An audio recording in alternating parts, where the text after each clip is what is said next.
The streets are dark, and the sound of ragged breathing can be heard along the empty street. A man with blonde hair runs down the alley and looks back, saying that he shouldn't have gotten into this situation. He stops for a moment and turns around, trying to figure out if he is being followed. Not hearing any footsteps behind him, the man sighs with relief, thinking that he managed to escape.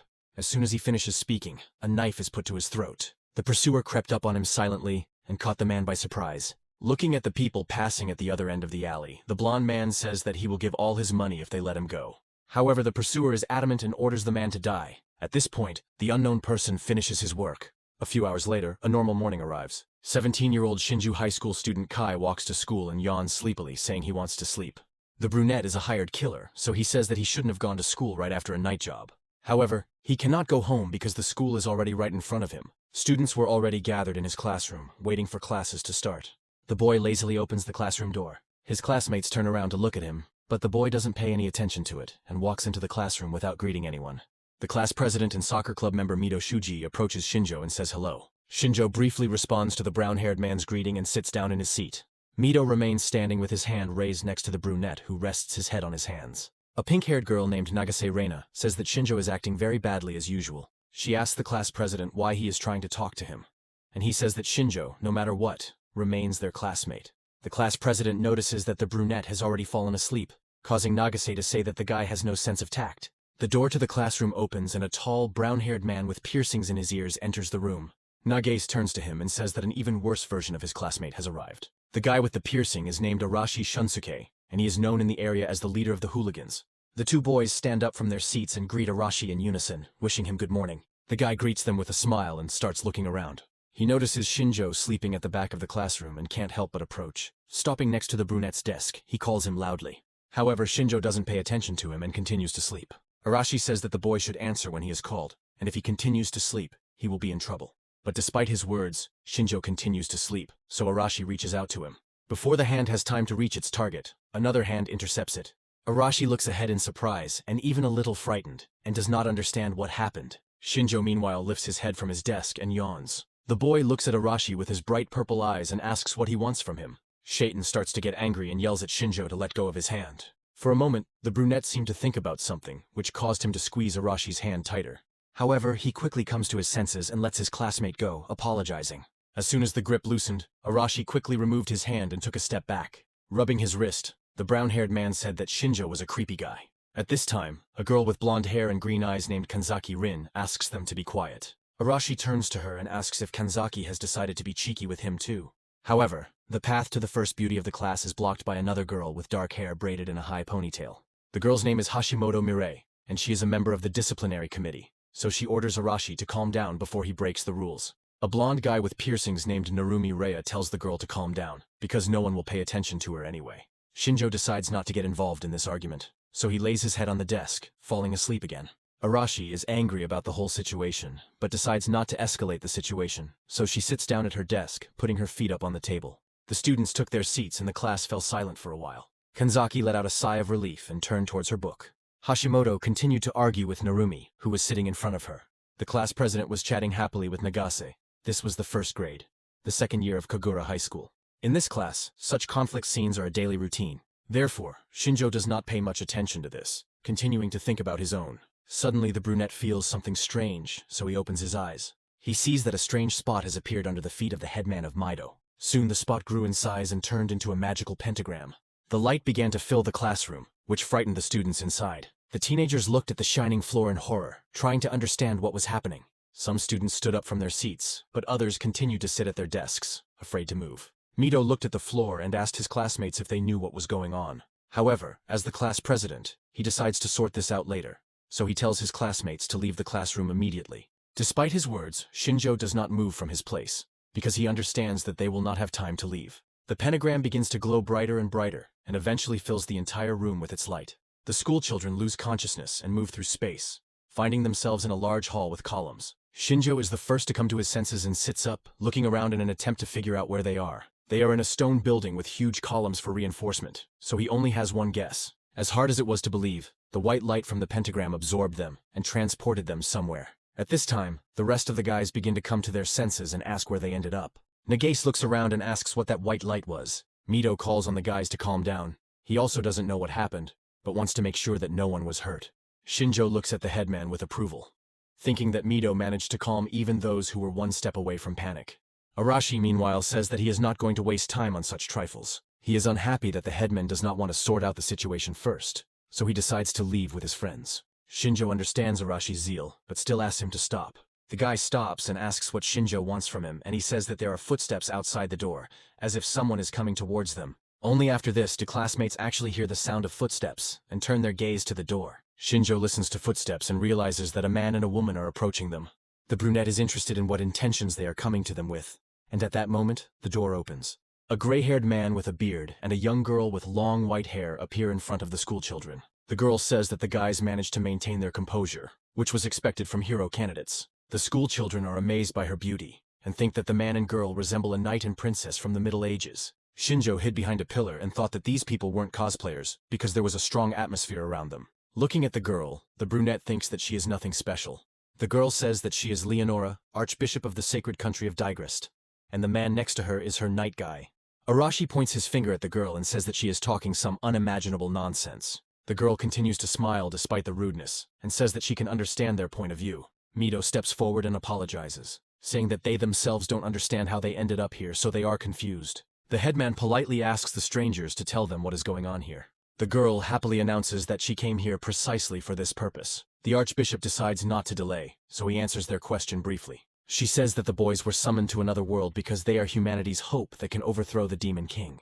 Mido says that her words are hard to believe, and Arashi continues to complain that the girl is talking nonsense. The knight begins to get angered by his speech, and he orders Arashi to be silent, because before him is the saint of their country.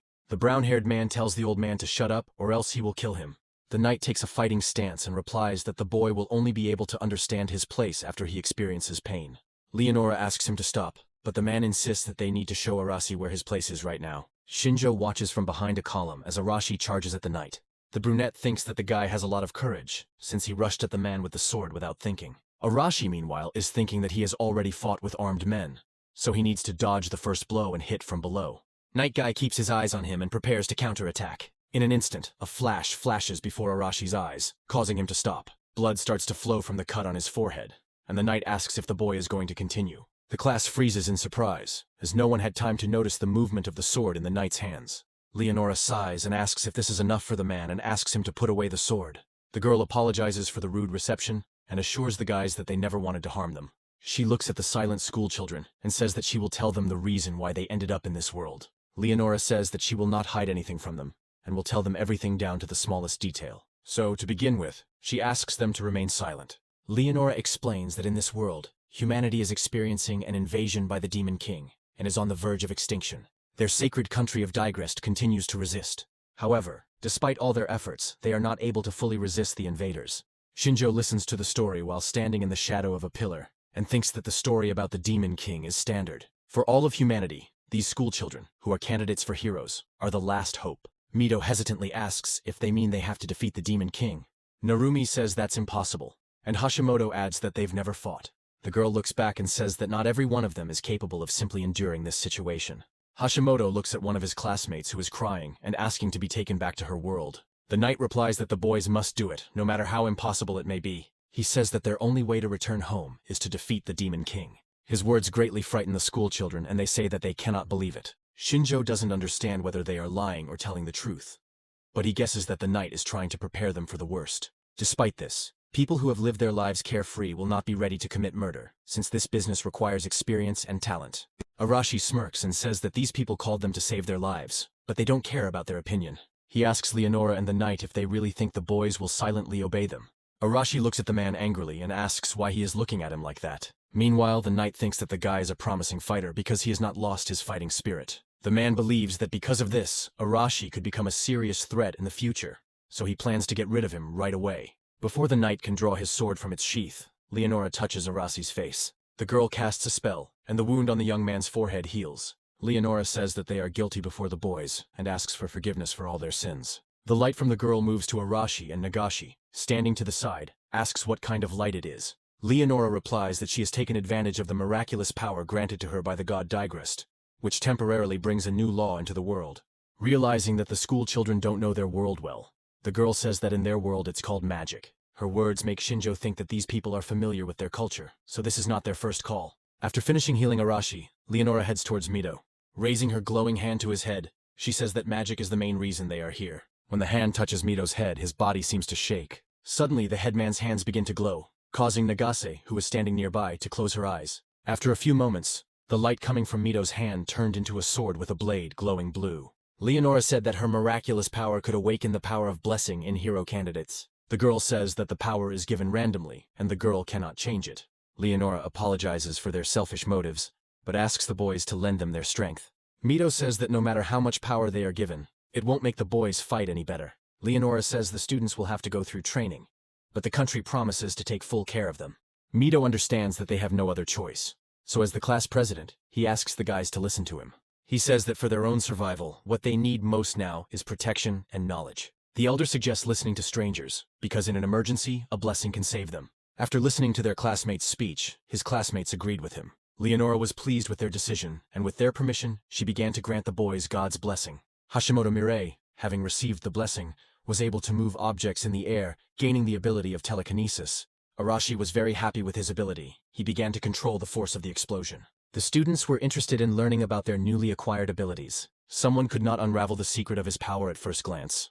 When Leonora finished the blessing, she looked at the school children and asked if all of them had received their gift. At this moment, Shinjo decided to come out of the shadows and raised his hand, saying that he was the only one left. The girl approached the brunette and apologized for not noticing him earlier. When Leonora touched Shinjo, lightning began to appear before his eyes.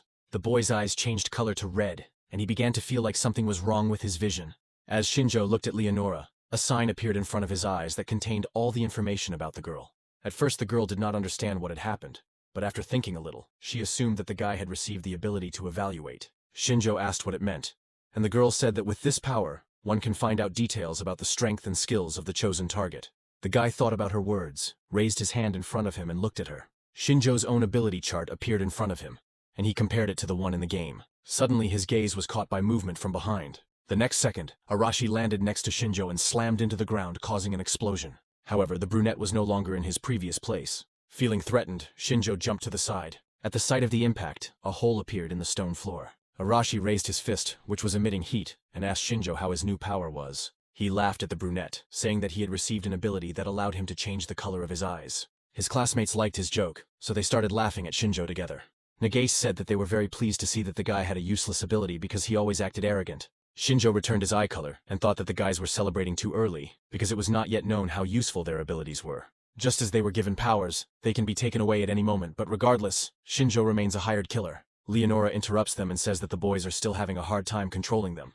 But after some time, their powers will help them defeat the Demon King. The girl thinks that the school children are tired, so she suggests that they take a rest that day. Already in the evening, each of the students who became candidates for heroes was taken away and distributed into different rooms. Finding himself alone in his room, Shinjo decided to climb out of the window and gather more information about this world. Two men were patrolling the area and discussing why security had been increased. One of the guards saw the boys, and now doubts whether they will be able to protect even themselves. The second guard tries to calm her colleague down and says that this is a holy job, so she must have a plan. Shinjo eavesdropped on their conversation from the shade of a tree. During the time that the brunette stood under the tree, he noticed the third patrol, which confirmed their words about increased security. Shinjo decides to peek out from behind the tree and use his ability on guard duty. According to the information from the card, the brunette learns that the man named Dan only has first-level fencing skills. Shinjo decides to go further and thinks that if the guards had miraculous powers, they would have definitely caught him. The brunette decides to walk around the area to understand where exactly he is. After some time, he roughly understood the geography around the castle and called it a typical fortified town. Shinjo stops near the entrance to the main castle and sees that it is being guarded by two people. Hiding in the bushes, the brunette thinks about what the situation inside the castle looks like and how difficult it will be to get inside while security is strengthened. Shinjo thinks that there is no need to rush for now, so he decides to head back. Meanwhile, three girls from his class gathered in the meadow, deciding that it was a nice and spacious place. One of the girls thinks that they might anger the owners, but the other assures her that they only came to practice. The instigator was Nagase, who couldn't sleep, and she said that it would be useful, and if they were caught, they would blame Hashimoto for everything. The girls decided to start training. One girl controlled plants, the second controlled water, and Nagase controlled fire. Shinjo noticed them on the way to his room and decided to watch them from the side.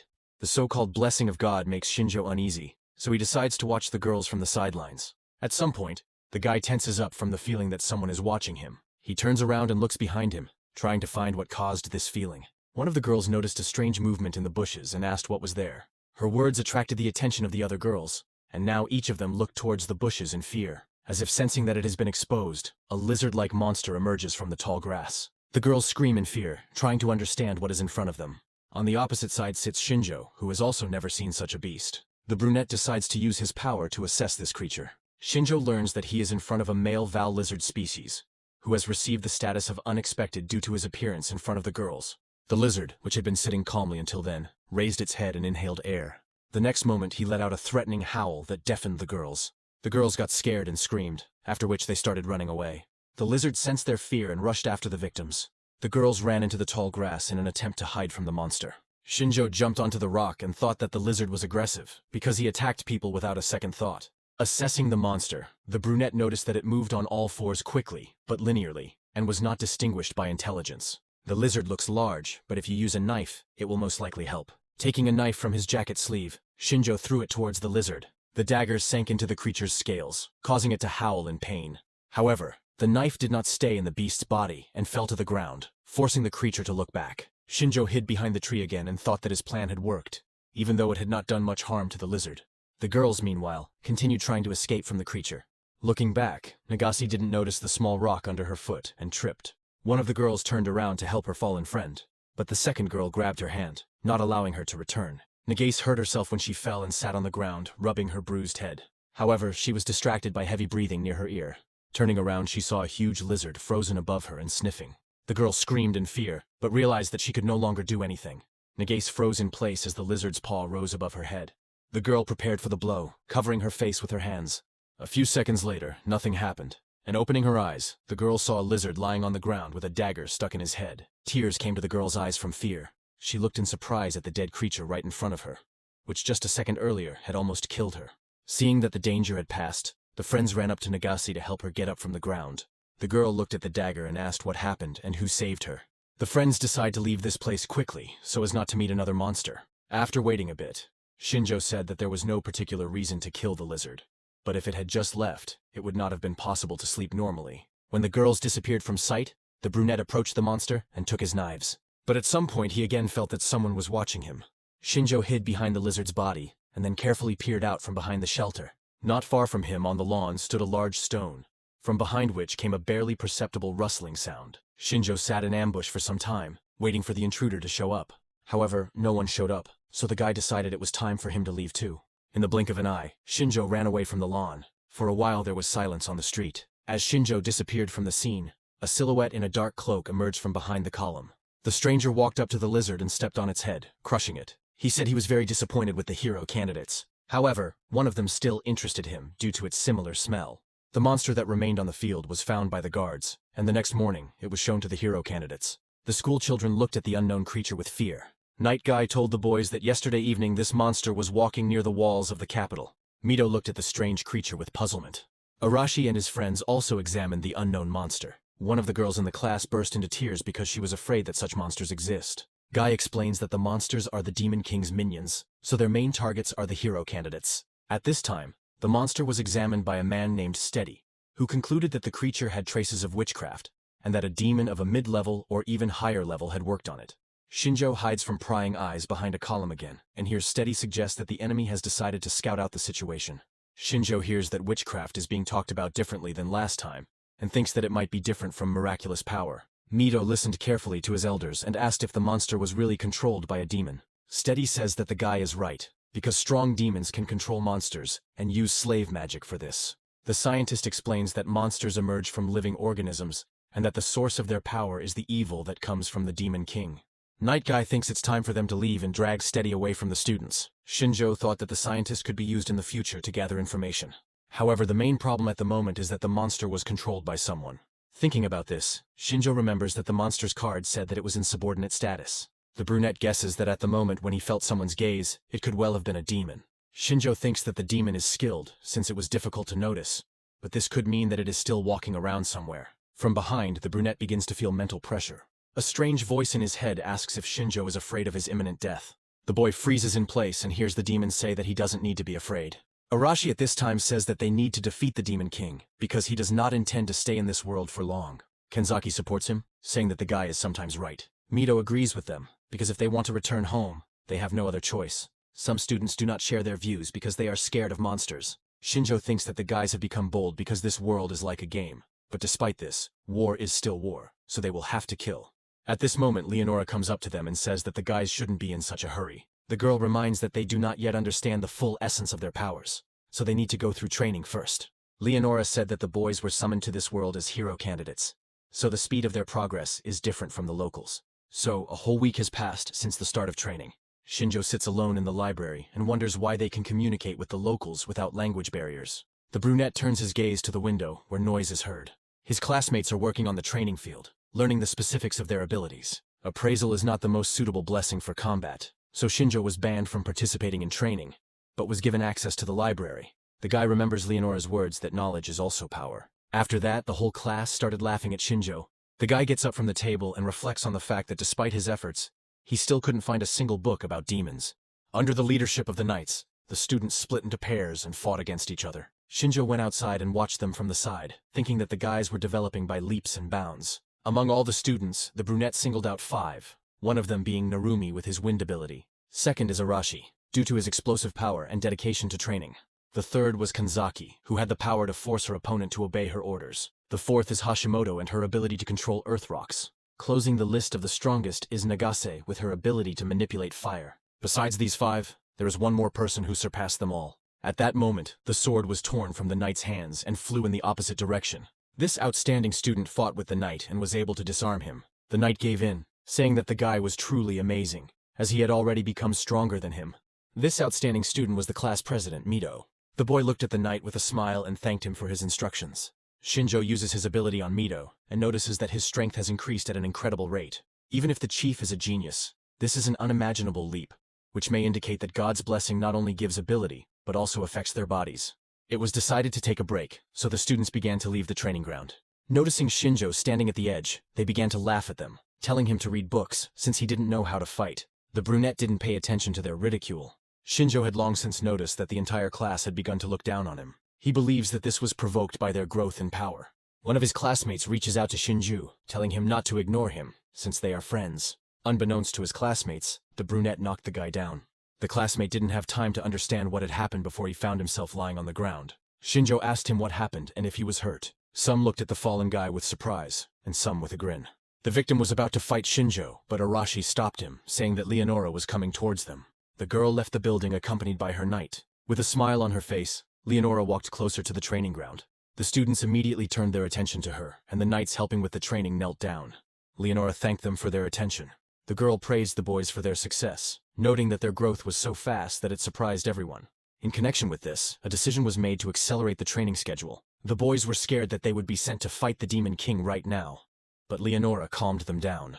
She said it was time to move from training to practice. That is, to fight a real monster. The students thought about her words. The girls, who had previously come face to face with the monster, looked scared. A smile blossomed on Shinjo's face at that moment, because he wanted to evaluate his classmates' abilities in action.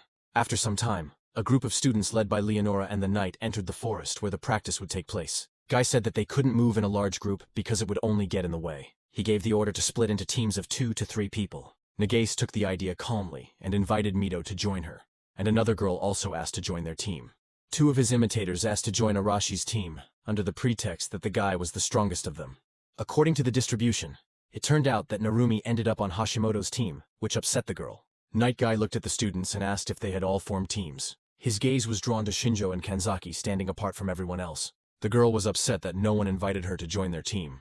His classmates didn't dare to do this because they were very afraid of Kanzaki. The girl didn't pay attention to them and suggested that Shinjo join forces, to which the guy agreed. Looking at Kanzaki, the brunette thinks that this girl is very confident and cold-blooded, so she will not let anyone stand in her way. The girl hadn't paid any attention to Shinjo all this time, but feeling his gaze, she turned around. She asked him why he was looking at her so strangely, but Shinjo told her not to worry about it. When the boy turned away, the girl turned her attention to the mentors. Leonora wished everyone good luck and said that the team that defeated the most monsters would receive a special reward from them. At the direction of the mentors, the practice began, and the teams went their separate ways. Shinjo and Kanzaki were on the same team, but the boy still preferred to stay a little to the side. The girl said that her blessing was much stronger than the rest of her classmates, so Shinjo shouldn't get in her way. The brunette took her statement calmly and said that he relied on Kanzaki. The girl took his behavior as a lack of pride on the part of the guy and continued on her way. Shinjo decided to stand aside and assess Kanzaki's fighting potential. While the girl walked carefree through the forest, the brunette already felt where the monsters were. According to his observations, 4 monsters were following him and decided to surround them. Suddenly, a small goblin appeared from the bushes opposite Kanzaki. The girl stopped, clearly not expecting him to appear. The monster ran towards the girl, waving a club. Kanzaki didn't lose her composure and put her hand forward, ordering the monster to fall. Submitting to the power of control, the goblin fell to the ground. Shinjo remained behind the girl and watched what was happening carefully. Kanzaki's power turns out to be control, which allows her to force others to do her bidding. Shinjo tells the girl that there are more monsters around. The girl heard him and ordered the goblin to drop his weapon. When the monster had done as instructed, she ordered him to keep his hands behind his back. Shinjo noticed that the girl looked tired, to which she replied that using the blessing for a long time was exhausting. Turning around, the brunette ordered Kanzaki to quickly deal with the monster before the others arrived. The girl looked at the crying goblin and said that she couldn't do it because he looked like a child. Shinjo replied that it didn't matter, since he attacked them, so he was considered their enemy. The boy's words convinced Kanzaki, but she was in no hurry to kill the goblin. Shinjo picked up a stone from the ground, thinking that even after receiving power, the girl remained an ordinary confused schoolgirl. As he tossed the stone in his hand, the boy thought that the most important thing was for Kanzaki to make the right decision when danger came. At this time, other goblins began to emerge from behind the bushes. 3 monsters bared their sharp teeth at them. Kanzaki heard them and turned around. Shinjo called out to the girl, saying that the rest of the monsters had come out into the light. After his words, the girl put out her other hands and gave the order to fall to the ground. Her control extended to these monsters as well, forcing them to press themselves to the ground. Shinjo noticed that Kanzaki was starting to run out of steam and asked what she would do next. The girl asked if the guy was going to help her, but Shinjo reminded her that she had told him to stay out of the way. Kanzaki cursed and said that she would kill them, because that was what the guy expected from her. The girl waved her hand, ordering the goblins to wring their own necks. Shaking with fear, the goblins placed their hands on their own heads. Unable to resist control, the monsters killed themselves. When the goblins died, the girl released her control, catching her breath. Shinjo was surprised that Kanzaki dealt with them in such a way, and the girl said that it would not work on a stronger opponent. The girl covered her mouth with her hand and said that this was not how she imagined participating in a real fight. Shinjo reminded her that they were the ones who attacked them, which makes them enemies, whether they are monsters or humans. The guy calmly looks at the corpses of the monsters and says that the girl can act differently if she wants to die herself. Kanzaki looks at him in surprise and asks why he is acting calm, despite the fact that he doesn't really have any strength. Shinjo examines the goblin bodies and says that one of his strengths is that he is not easily scared. The brunette asks what they will do next, because if Kanzaki is afraid, then they can go back. After talking with Shinjo, the girl seemed to come to her senses and looked at the goblins' bodies. Turning away, she said they needed to continue practicing. Looking at the girl, Shinjo thought that she was stubborn, but she had a stable psyche, so it was possible to work with her. As they went deeper into the forest, Kanzaki said that she was curious about how the others' training was going. Meanwhile, on the other side of the forest, the sounds of running can be heard. Hashimoto and Narumi are running away from something while thinking about what they need to do. Narumi decides to stop running and stops. The guy decides to use what he has, so he calls upon the power of the wind. Hashimoto gave in to his zeal and lifted a large rock into the air using her power.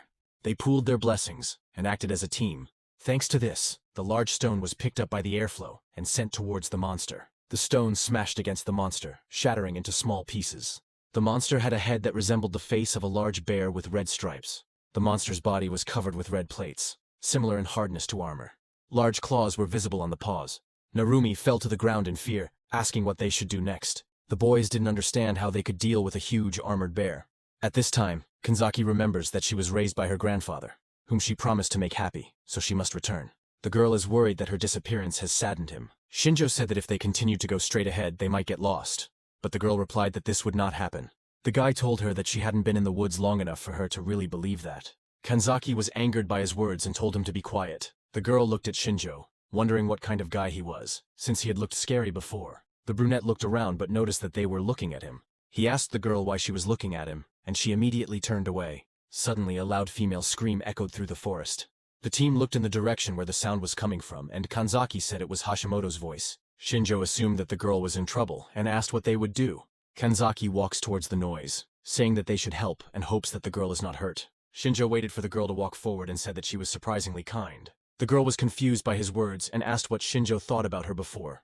A second later, Kanzaki said it didn't matter and went to the rescue. At this time, Hashimoto was thrown aside by the monster's paws. Narumi stood on the other side of the girl and asked if she was okay. The girl's face was bruised, and her forehead was covered in blood. But she replied that she was fine and told the guy to run away. Narumi didn't listen to her and ran closer, intending to help the girl up. However, at that moment, a large shadow loomed over them. Turning around, Narumi saw the monster raising its paw above them, preparing to strike. Before the monster struck, Kanzaki's voice was heard ordering the monster to stop. The monster's paw was gripped by an invisible force, forcing it to stop. The creature howled because it could not control its actions. Kanzaki stood in front of Narumi and Hashimoto, blocking her classmate's view. The guy thanked the girl for saving him, but she replied that she wouldn't be able to hold him back for long. Shinjo followed the girl out of the forest. He observed Kanzaki's actions, and asked Narumi if Hashimoto was alive. The guy did not leave the unconscious girl and said that she had received serious injuries but was still breathing.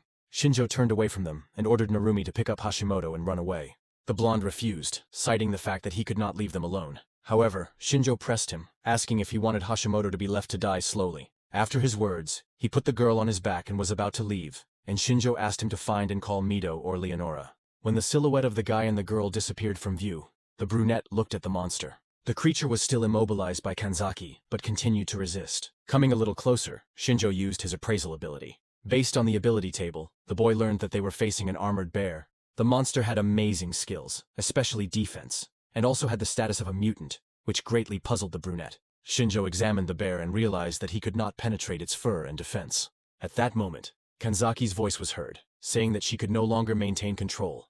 The next second, the mutant was able to escape from the girl's control. Shinjo said that they had bought enough time for Narumi and Hashimoto, and now they had to escape themselves. Kanzaki agreed with him and already turned around to run away. However, the next moment she fell to the ground, clearly frightened by something. The girl was shaking and told Shinjo that she couldn't feel her legs. Meanwhile, the monster chose the girl as his victim and headed towards her. Shinjo realized that things were bad, so he started looking for something in his cloak. Feeling the gas canister, the guy removed the pin and threw it at the monster. The space began to fill with smoke, hiding Kanzaki from the monster's sight. Taking advantage of the situation, Shinjo hid in the shadow of a tree. Kanzaki didn't have time to realize when she found herself in the boy's arms. She was about to say something, but Shinjo ordered her to remain silent if she didn't want them to be noticed. The brunette lowered the girl to the ground and began to watch the monster. When the mutant had moved a sufficient distance away, Kanzaki asked what that smoke was. Shinjo said it was just a regular smoke bomb he made out of boredom while the boys were training. But that was a lie. The brunette came into this world with his own weapons, namely a smoke bomb, 2 knives and a pistol. But he didn't want to use them again. Kanzaki apologized to Shinjo for wanting to save Narumi and Hashimoto, but in the end, she was the one who had to be saved. The brunette said there was no point in her apologizing, but she could just thank him. The girl agreed with him and thanked him for his help. Shinjo said that if the girl were always so polite, people would be drawn to her. Kanzaki got angry and wanted to say something, but the brunette reminded her that the monster was still nearby. The girl asked what they would do next, and Shinjo replied that there was no point in running away. The monster looked around and turned towards the noise. He finally managed to find people. In front of him stood Mido with his team, who said that he was now his opponent. The elder used his blessing and summoned a sword that protects from evil. Thus began the battle between the mutant with the strongest defense and the best of the hero candidates. The girls from Team Mido remained standing aside. The elder swung his sword and rushed at the monster. The modified bear also began to attack the guy. Mido deftly dodged the first blow and entered the monster's blind spot. Gripping the sword tightly with both hands, Mido put his strength into it. The next second, a barely noticeable bright flash flashed by. Mido struck with great speed and force, injuring the mutant's paw. The blow should have caused more damage, which allowed the elder to assess the strength of the skin. At this time, Nagase covered Mido from behind and told him to step aside. Using her power, the girl sent a fireball towards the mutant. Despite the fact that the monster's fur was durable, it still consisted of flammable material. The girl grinned smugly, saying that she had expected this from the start. Mido jumped away from the monster and praised Nagase for the job he had done. But contrary to their expectations, the fire quickly went out without causing significant damage to the beast. Their actions only made the bear even more angry. The smirk disappeared from Nagase's face, and she now looked scared. Mido ordered the girl to remain calm. The elder noticed that after Nagase's attack, the beast noticeably slowed down. Mido is confident that the 3 of them can defeat him. The main thing is not to rush. His words gave the girls confidence and made them believe in themselves. The boys took turns hitting the beast, exhausting it. At this time, the demon Delphus, who had previously been watching Shinjo, was watching them from the side. He said with a grin that it was only a matter of time before these children died. Delphus understood that the armored bear would not defeat them. He was amazed by the speed of development and the calmness of some of the guys. Mido especially caught his attention.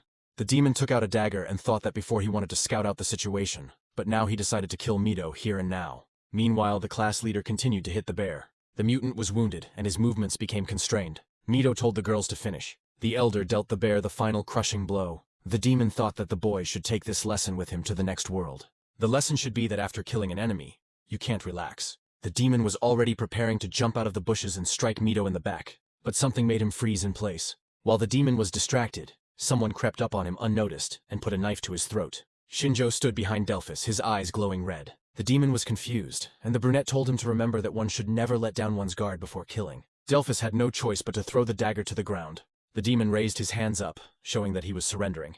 Delphus looked around, not believing that he could have been caught off guard. He had no intention of giving up, and was already thinking about an escape plan. As if reading the demon's intentions, Shinjo stabbed him in the legs. The demon lost the ability to stand on his feet and fell to the ground. He let out a groan of pain, but Shinjo ordered him to be quiet so that Mido and his friends wouldn't notice them. The brunette said that he would let the demon go if he answered all his questions. Delphus was outraged by his words and asked who Shinjo was that he should be obeyed without question. Then the brunette said that he was a shadow from another world. The demon clenched his teeth in anger at himself. He realized that all this time he had been feeling the creepy aura not from Mido, but from this guy. Shinjo said he felt like he was being followed, but he couldn't track down the demon. He said his plan was to use Mido as bait. Shinjo says that he came from another world, so he doesn't know much, which is why he wants Delphus to tell him everything about demons. The demon chuckled and asked if the guy really thought they would tell him everything. After his words, a loud crunch is heard. The demon howled from the pain in his back. Shinjo stood up and said that it would be in the demon's best interest to speak. Otherwise, he promises to give Delphus hell on earth. The demon is suffering from pain, but thinks that the guy should not underestimate him. Delphus understands that he won't get out alive, so he grins, clenching his teeth. Shinjo guesses what the demon is going to do. Delphus kept an ampule of poison in his mouth in case he was tortured. Having figured her out, the demon signed his own death warrant. Shinjo jumped to the side, afraid that the poison could be dangerous for him too. The brunette sighs, and thinks that the Demon King's army is well prepared and will only cause them trouble. Shinjo activates his ability to view information about the demon. However, he is distracted by Kanzaki, who comes up from behind and asks if the demon is dead. Shinjo stopped using the blessing and turned his gaze to the girl who had approached. Kanzaki looked at the dead demon with fear. Shinjo decided to find out how much the girl had managed to see. The blonde replied that she had come at the moment when the demon had fallen.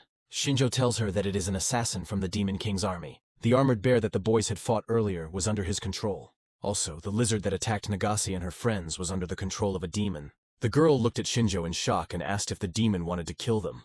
The brunette says that it goes without saying that the Demon King would send someone to kill the hero candidates. Kanzaki agrees with him and says that she was naive. However, she wonders how only Shinjo was able to notice the demon. The guy decides that now there is no point in hiding the truth from Kanzaki, who has already seen everything. He tells her that in their world he worked part-time carrying out contract killings, which is why he sensed his colleague. Kanzaki is frightened by his words and asks what murders Shinjo is talking about. The brunette says that he doesn't care whether the girl believes his words or not, but she sees the corpse with her own eyes. The girl begins to suspect that the main danger now is her classmate. Shinjo asks Kanzaki not to tell anyone about what she saw today. Their class is already saddened by Hashimoto's injury.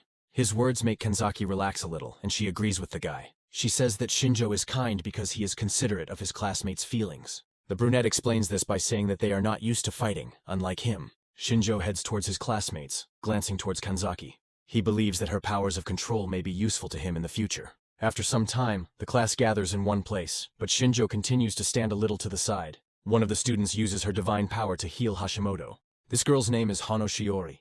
She has long dark hair and dark gray eyes. She uses her healing power and runs her hand along Hashimoto's body. Warm sunlight emanates from her hand as she holds it to the victim's face. The next moment, the wounds on Hashimoto's body quickly heal, leaving no trace. The crowd of classmates watches what is happening in amazement.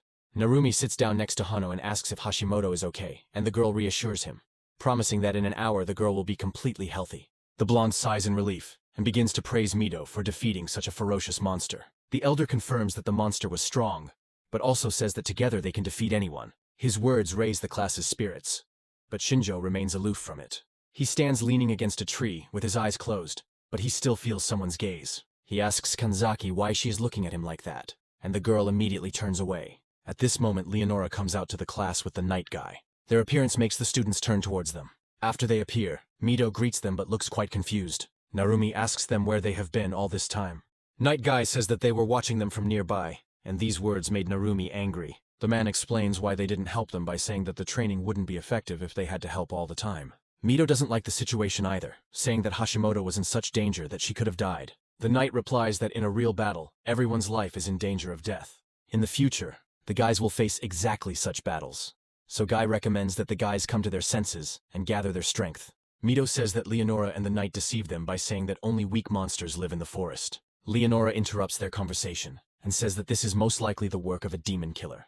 After her words, some of the students begin to whisper fearfully. Leonora explains that there were never any armored bears in this forest, so the demon tried to assess their strength in this way. The knight suggests that the demon is still in the forest. Leonora says they will increase security and increase training, otherwise all the guys will be killed. Some of the students are unhappy with this arrangement. They believe that they are already working at the limit. Others tremble with fear at the thought that they might all be killed. Mito says that all this is ridiculous because this is their first real fight and the guys are nervous. With a smile on her face, Leonora replies that the boys will have to go through this, even if it is ridiculous. Otherwise, they will all be killed. Her answer makes even the class president scared. Arashi expresses his displeasure at the fact that they were already summoned against their will and are now being given orders. He was about to get closer to Leonora, but his path was blocked by the knight guy. The knight says that they are all just pawns of Lady Leonora, and therefore must obey her orders without question. All these words make the guys feel humiliated. Arashi gets angry at the knight and threatens to kill him here and now, but Mito tries to calm him down. Arashi doesn't understand why the headman is standing up for these people. Mito explains his actions by saying that if they harm them, they will become enemies of the entire state and will not be able to survive. The knight calms down a little and promises that as long as the boys obey them, no one will be harmed. Arashi smirks and asks if they will really become enemies of the country, after which he decides to challenge them and activates his power. Knight Guy did not expect that Arashi would dare to engage in open combat. He doesn't have time to react to the attack and sees the flash of an explosion approaching him. Arashi's view is blocked by the light from the explosion and a smoke screen. There is no sound because of the smoke. Arashi clenches his hand into a fist and says it was very simple. In an instant, the foggy veil clears and a knight appears before him, surrounded by blue light. Arashi doesn't understand how the man managed to remain unharmed. While he was looking at the knight in surprise, the latter hit him in the face with his fist. Guy was surrounded by a blue glow, as if from lightning, and he looked very angry. The force of the blow was so great that Arashi was thrown to the side. The guy fell to the ground and froze motionless. The blow he received caused his nose to bleed. The students looked on in horror as the class's biggest bully was defeated in one blow. After teaching Arashi a lesson, the knight calmed down a little and said that this was all the students were capable of. As he left with Leonora, he told the boys to get ready, because tomorrow their training would be more rigorous. The friends immediately ran to Arashi to help him get up from the ground, but he pushed them away. The boy promised himself that he would kill this knight someday. The next day after combat practice, the class gathered next to the stone building in front of Leonora and Steady. The man informed them that by order of Madame Leonora, he was becoming their trainer for the day. Steady remembers that some of the students were injured and asks if they are okay. Hashimoto raises his hand and says that she was injured, but thanks to Hano's healing, it is already healed. After this, the girl points her finger to the side and says that this scoundrel is also normal. She points to Guy Arashi, who has recovered from the blow and who only reacts with a snort. Steady is overjoyed to hear that the blessings also included healing. The scientist suggests getting down to business and explains the essence of today's training. He says that the guys are now near his research center, where they will fight monsters today. Mito decides to rephrase his words, saying that the place is overrun with monsters. Steady grins and adjusts his glasses. The doors begin to open, and the scientist says that it will be easier if the boys see everything with their own eyes. The building is indeed overrun with various monsters, but they are all in cages, for example several goblins. In another cage sits a lizard, already familiar to the children, who is trying to gnaw through the bars. The further the guys go, the stronger the monsters become, for example the red ogre. The monster looks angrily at the boys passing by, which makes the girls scared. The students follow their mentors, looking around. Leonora and Steady walk ahead, and the scientist says that this is his collection of monsters for experiments. Leonora explains that the Steady Research Center is also used as a field training ground for soldiers. The scientist says that it is useful for him to watch battles, because that is how he learns about the characteristics of each monster. Being in this room, even Mito, who always seems unperturbed, looks a little scared. And so the combat practice of the candidates for heroes began, each of them fighting separately with different monsters. However, Shinjo still remained aloof from this. He watches his classmates from the sidelines and is surprised by their calmness, but considers this to be the result of yesterday's events. Despite this, Shinjo still senses fear in their movements. At this time, Nagase is fighting the orc on the field, but she cannot stay on her feet and falls. She rises to her feet, rubbing her bruised areas. The orc is wounded in places by fire, but still maintains a fighting spirit. Mito jumps up and tells Steady that the monster is too dangerous. The scientist says that he doesn't think so, because Leonora asked him to be stricter with them. He looks back at the battlefield and says that the boys still don't fully understand what's going on here. Steady says that firstly, A hero candidate who received divine blessing would never lose to such a weak monster. Nagace, meanwhile, was clearly tired of all these games. She raised her hand up and summoned a powerful stream of fire. The girl directed the stream towards the orc, and he was engulfed in a powerful flame, burning him alive. Steady watches this from the stands with a smile and says that the guys were capable of more from the very beginning, but fear and hesitation hinder them. Mito calmed down a bit and asked if that was really the only problem. Steady says that as the level of divine blessing increases, it is even possible to receive another blessing. Their conversation is interrupted by Shinjo, who asks Mito to pay attention to him. The class president turns to his classmate in surprise and asks what happened. Shinjo activates his blessing and says that he has discovered another blessing on Mito. The ability table says that the first blessing is a sword that protects against evil, and the second is a deadly attack on a monster. Mito is surprised, so he asks Steady to send him out onto the battlefield next to try out the new ability. Sometime later, the elder comes out onto the field and activates his blessing. An orc was chosen as his opponent. Mito activates his first blessing and summons a sword that protects against evil. The next step is to activate a deadly attack on the monster. After seeing his abilities, the orc looks very scared, even before he starts fighting. Mito apologizes to him and says that there will be no mercy. The orc does not seek to attack, but rather tries to dodge the blow. He covers his face with his hand and lets out a loud scream. With one swing of his sword, Mito cuts off the monster's arm. The orc looks at the severed limb in horror and howls in pain. The elder decides not to torture him for long and swings his sword one more time. With one movement, he deprives the orc of his head. Mito's classmates enthusiastically shout and support him from the stands. Watching the chief, Shinjo realizes that even the armored bear is no match for him now, and wonders if he himself can receive another blessing. After that, the brunette turns his gaze to Arashi and tests his abilities, since he is also one of the strongest in the class. Shinjo sees that the boy has several blessings as well, but decides there is no point in telling him about it. The brunette thinks that in this world, standard methods do not work, so he must come up with a workout individually for himself. It's deep night outside, and the moon and stars are visible in the sky. We find ourselves next to the house where the students live. Several guys, led by Arashi, gathered in one of the rooms. Narumi looks at his classmate slightly worriedly and asks if the guy is serious. Arashi suggests that they kill Guy, and then capture Leonora and torture her for a way to return to her world. Some of the guys enthusiastically support his idea and suggest killing Leonora so that she can no longer call them back. Arashi sees Narumi's hesitation and asks him to join them, as they have already suffered enough due to Guy and Leonora's actions. Narumi asks what their chances of success are, and Arashi convinces him that with him, their chances will increase. The blonde doesn't like this idea. He wants to go home, but he's not ready to kill someone for this. However, memories of Hashimoto being injured flash before his eyes. For her sake, he decides to join the team. The next day, the boys continued their training, this time in the field. Mito continued to practice his strikes using the blessing. Shinjo watched his classmates closely from the side. Looking at the headman, the brunette noted his zeal. Mito heard him and turned around. The elder said that he was still too weak, so he had to find a way to become stronger. Shinjo asked if it was true that Mito could defeat half of the knights in this country. The village chief agrees with him, but claims that he still cannot defeat Night Guy, so he will only calm down when he can protect all the boys. Shinjo is surprised by his words, and then asks what Mito thinks about Leonora. The guy replies that they are indeed pawns for the girl, so they will not be touched as long as they follow their orders. Shinjo asks if the village chief will fight the Demon King to the death as Leonora ordered.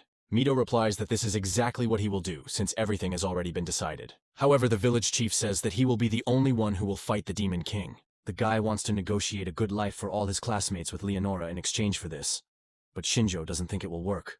Mito says he only swings his sword to get her confession. Suddenly, their attention is drawn to the voice of Leonora, who praises the children for their good work. Leonora appears on the field accompanied by her knight. Steady, who had been watching the boys train, heads towards them with a smile on his face. Leonora informs him that during their absence, the hero candidates will be in his care. Nagace catches on to their conversation and asks where Leonora and Guy are heading. The blonde doesn't give a specific answer, only saying that they will be gone for a few days, during which time Steady will be their supervisor. After these words, Leonora and the knight turn around and say that it is time for them to go. Their silhouettes are removed from the field. The further they walk, the wider the smile on Steady's face becomes. The training continues and time flies. At this time, Leonora gets into the carriage driven by Guy, and they set off on their journey. On the road, the knight asks the girl if everything will be okay, but she does not understand what he is talking about. Guy asks her to stop pretending because he suspects that Arashi is up to something. The girl calmly continues to drink tea, which makes it clear that she already knows about it. She tells the knight that most likely, Arashi wants to rebel against them. Guy asks how Leonora plans to deal with this situation. The girl replies that she is interested to see what the guy comes up with, so she suggests waiting a little. Guy is not against her idea, but he is afraid of the possibility that the hero candidates might unite. Leonora tries to calm her knight, saying that they will not defeat her in any case. She says it won't happen because it's impossible. Guy knows this but still doubts it, and then the girl says that it could be beneficial for them. Leonora wanted to gradually begin to show the children where their place is in this world. The girl's eye color changes, and she says that this is a great reason to break the hero's claws. The girl returns to her previous appearance and says that there is another suspicious person, but does not know whether to leave him alone. Night falls outside and a huge moon illuminates the dark forest. Shinjo went out for his usual night walk to practice killing monsters. A lizard ox is chasing the guy, but doesn't manage to reach the brunette. Shinjo turns around and takes out a dagger from under his cloak. Jumping into the air, the guy throws a knife towards the monster. The dagger plunges unhindered into the lizard's head, killing it on the spot. Landing next to the monster, Shinjo is convinced that it is dead. After this, he activates the evaluation ability on himself, saying that he killed this monster in 13 seconds. Shinjo assumes that he leveled up after killing Delphus, but doesn't understand how this can be put into practice. The guy's attention is drawn to a noise behind him, so he turns around. At the last moment, he notices the ogre, who is already raising his hand to strike. The monster hits the ground where the brunette stood just a second ago. Shinjo managed to jump back in time, but he was very surprised by the appearance of this monster. Noticing that the boy had dodged, the ogre rushed towards him with a furious cry. Shinjo didn't hesitate, and took out 3 throwing daggers from his cloak. With a wave of his hand, the boy threw the daggers towards the ogre. However, they did not harm the monster, but simply bounced off him. Shinjo looked at the ogre in horror, noting that it was incredibly durable. But the guy quickly came to his senses and decided that this was a unique opportunity for experiments. Dodging the monster's quick strikes, Shinjo activates his ability. Instead of the usual sign, the guy sees a glow in the area of the ogre's back of the head. Shinjo realizes that this is highlighting the monster's weak spot, and then jumps. Finding himself behind the enemy, the brunette takes out another dagger. The weapon pierces right into the illuminated area of the body, causing the monster to let out a cry of pain. Shinjo lands to the side and sees the ogre fall to the ground motionless. Thanks to this incident, the brunette was able to understand how the display of weak points works. Looking at his hand, Shinjo thinks that it is not a bad power, but he will not last long in this world with it. The guy is serious, so he clenches his hand into a fist. Shinjo set himself the goal of becoming stronger as quickly as possible. Several goblins jumped out of the bushes onto Shinjo. The boy turned towards them and took advantage of his blessing. Weak spots on the creatures' bodies instantly glowed red. Without relaxing for a moment, Shinjo took out several throwing daggers and threw them at the targets. The knives unerringly pierced the monster's weak points. With one blow, the brunette managed to kill all the goblins.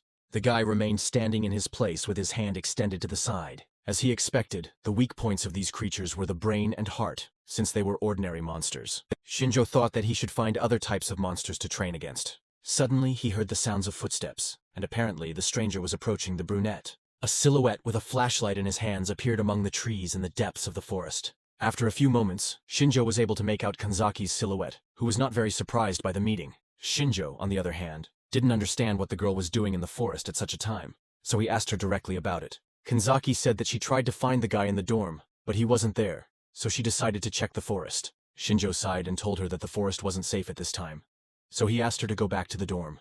The girl was outraged by his words, and she said that these words also applied to him. Shinjo says that he is used to fighting monsters in the dark, but it will be difficult for a girl to cope with this. Kanzaki asks him to stop making excuses and asks why the guy goes out at night. The brunette replies that he is experimenting with a new blessing. The girl doesn't understand what he's talking about. Shinjo reminds her of Steady's words that if you increase the level of the blessing, there is a chance to receive a new blessing. The girl thinks about his words and asks what new blessing he has received. Shinjo turns away from her and says she doesn't need to know. This makes the girl angry, and she says that she was worried about the guy for nothing and came for him. The brunette turns around in surprise and asks if the girl was really worried about him. Kanzaki immediately blushes and says that she didn't mean it that way. Shinjo turns away again and tells the girl to go back to the dorm while he experiments a little more. Kanzaki doesn't like this idea and says she will go with him. Suddenly, the girl's gaze is drawn to something strange off to the side of them. Kanzaki points to the side and asks Shinjo if he sees smoke. In fact, on the side where the hostel is located, bright light and smoke are visible. At this time, the dormitory where the students were accommodated was engulfed in flames. Monsters appeared out of nowhere and attacked the residents of the hero candidates.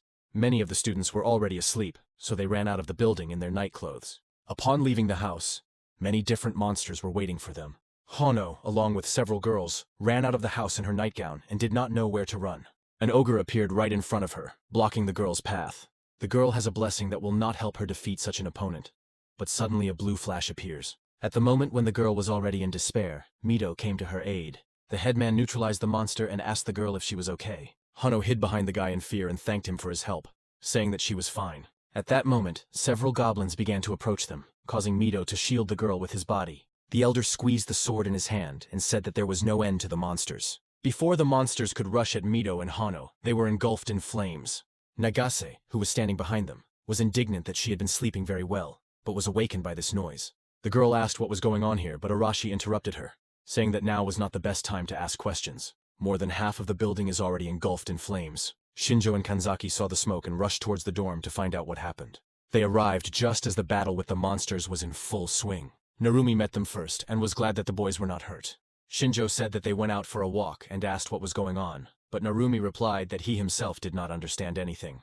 The brunette said that it all looked more like a human action, so he assumed that there must be a puppeteer somewhere nearby.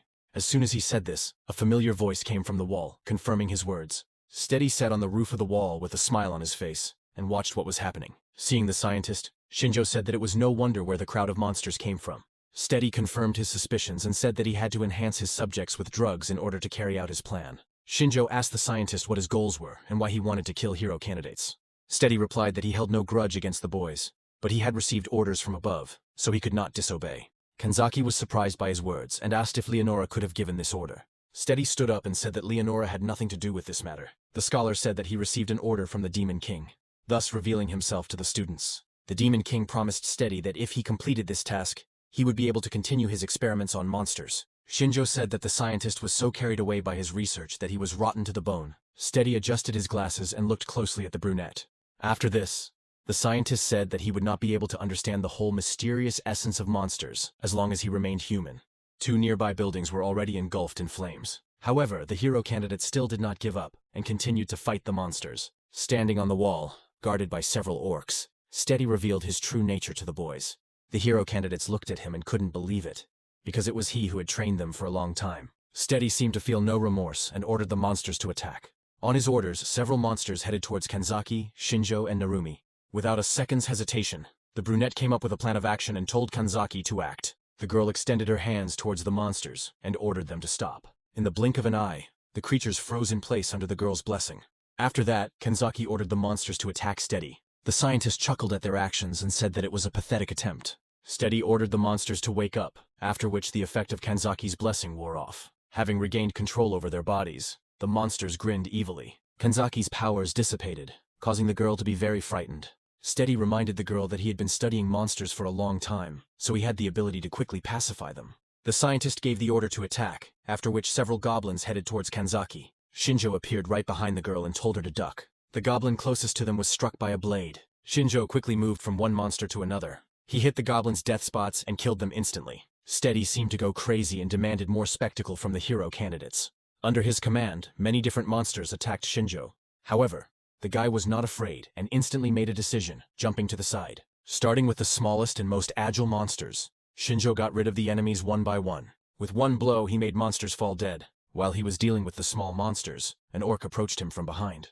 Shinjo didn't lose his composure and delivered a kick. The monster was already anticipating victory, but did not expect such a blow. The huge orc fell unconscious, causing Shinjo's classmates to be greatly surprised.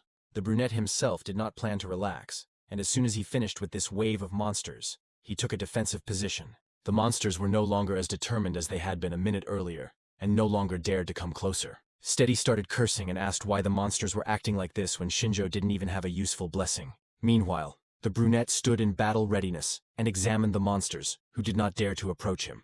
Shinjo turned his gaze to Steady and activated his evaluation ability. Looking at the scientist's skills, the brunette realized that Kanzaki's control was removed because the monsters received an elevated order. Steady looked scared because he didn't want to use his secret weapon, but now he had no choice. The scientist raised his hand to his face and made a strange sound, similar to a whistle. His actions made Shinjo flinch and become distracted. The brunette asked the scientist what he was up to. However, he did not receive a direct answer. Steady said that he needed to wait a little, and then he would see everything for himself. Shinjo is not going to wait for the unknown, and is going to kill the scientist first. Just as the guy is about to attack Steady, his eyes widened sharply. The fireball landed very close to Shinjo. The guy managed to jump back, thanks to which he remained unharmed. What happened surprised Shinjo and he asked what happened. When the boy raised his head in the direction from which the fireball came, he saw a large red dragon. The huge monster let out a loud scream, deafening everyone nearby. The scream was followed by a loud laugh, coming from Steady's direction. The man stretched out his hand and said that this red dragon was his best trump card. From the height of its flight, the dragon surveyed the battlefield. choosing its victim. His attention was drawn to the 3 boys standing closest, after which the dragon waved his tail. Having struck the pipe of one of the intact houses, the lizard directed the fragments towards the enemy. Seeing the fragments flying towards them, the boys became frightened and froze in place. Looking at the danger, Kanzaki said that she wouldn't be able to dodge it. Before the fragments reach her, Shinjo covers the girl with his body, pushing her aside. The dragon looked down upon its victims, unwavering. When the danger had passed, Shinjo pulled away from the girl and asked if she was okay. The brunette looked at the surviving Narumi and said that there would be another attack soon. So he ordered the guy and the girl to leave. Immediately after his words, the red dragon flapped its wings, ready to strike again. Narumi picked up Kanzaki and rushed to the side, while Shinjo drew the dragon's attention to himself. The lizard raised its head, emitting an angry growl, but a blue glow appeared right under its head in the neck area. This light could only be seen by Shinju thanks to his ability, as this spot was the dragon's weak point. Noticing him, the brunette jumped up and ran the knife along the lizard's scales. But not only did his dagger fail to damage the creature, it also broke in the process. The dragon descended and stood on the ground, looking at Shinjo. The brunette landed a little away from the creature and looked back at it. The guy looked at the broken dagger and realized that with his abilities, at the moment, he would not be able to break through the dragon's defense. While Shinjo was trying to come up with a plan for what to do next, the dragon prepared for another attack. Suddenly, Arashi's voice came from the roof of the house, saying that such a big monster suited him. The boy rushed at the dragon, activating his explosive ability. The dragon felt pain from his blow and retreated back. Thanks to this, Arashi was able to jump to the ground without any unnecessary obstacles. Looking at the dragon from below, the guy grinned and asked how the monster could handle such a blow. But as soon as he looked towards the dragon, fear appeared in his eyes. His actions did not cause much harm to the dragon, but only angered him. The monster attacked Arashi with a volley of fire, hitting its target without fail. The guy fell to the ground, covered his face with his palms, and began rolling on the ground, trying to escape the fire. When he was able to put out the flames, Shinjo told him that he shouldn't have relaxed. Looking at Arashi rubbing his shoulder, the brunette thought that his strength should be enough to carry out his plan. Shinjo approached the brown-haired man and told him to listen carefully to the plan of action.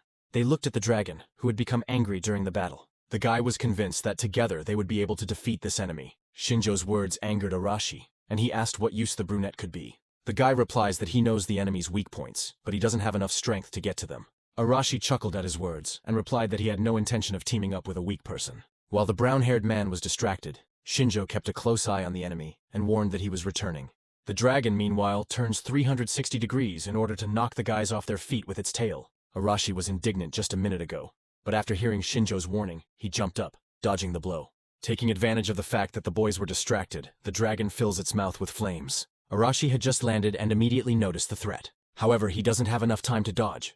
The dragon directs fire towards the guy who is crouched in place. Screaming in pain, Arashi tries to get rid of the fire. The dragon hit the target and is now happy. Shaitan managed to get rid of the fire, but it caused him serious damage. Shinjo was able to dodge the attack, and tells Arashi that if he thinks he can defeat the dragon on his own, then he can proceed. The brown-haired man understands that he cannot cope alone, and asks the brunette where exactly he should hit. Shinjo tells Arashi that there is one inverted scale on the dragon's throat. Listening to his words, the brown-haired man begins to look for this place, and having found it, asks if this is it. Shinjo says he will distract the dragon while Arashi needs to hit that scale with his power. The brunette asks if the guy can handle it, and he answers in the affirmative. Steady's impatient cry comes from the wall. The scientist asks why the dragon is hesitating and hasn't killed the boys yet. Steady puts his hand forward and uses his power to command the dragon to attack. The red dragon is filled with anger and throws his head back, letting out a menacing growl. The lizard begins to flap its wings with force, sending streams of air towards the guys. Arashi and Shinjo crouch down, trying to resist the gusts of wind. Shaitan already wanted to start implementing the plan, but the dragon's actions did not allow him to accomplish what he had planned.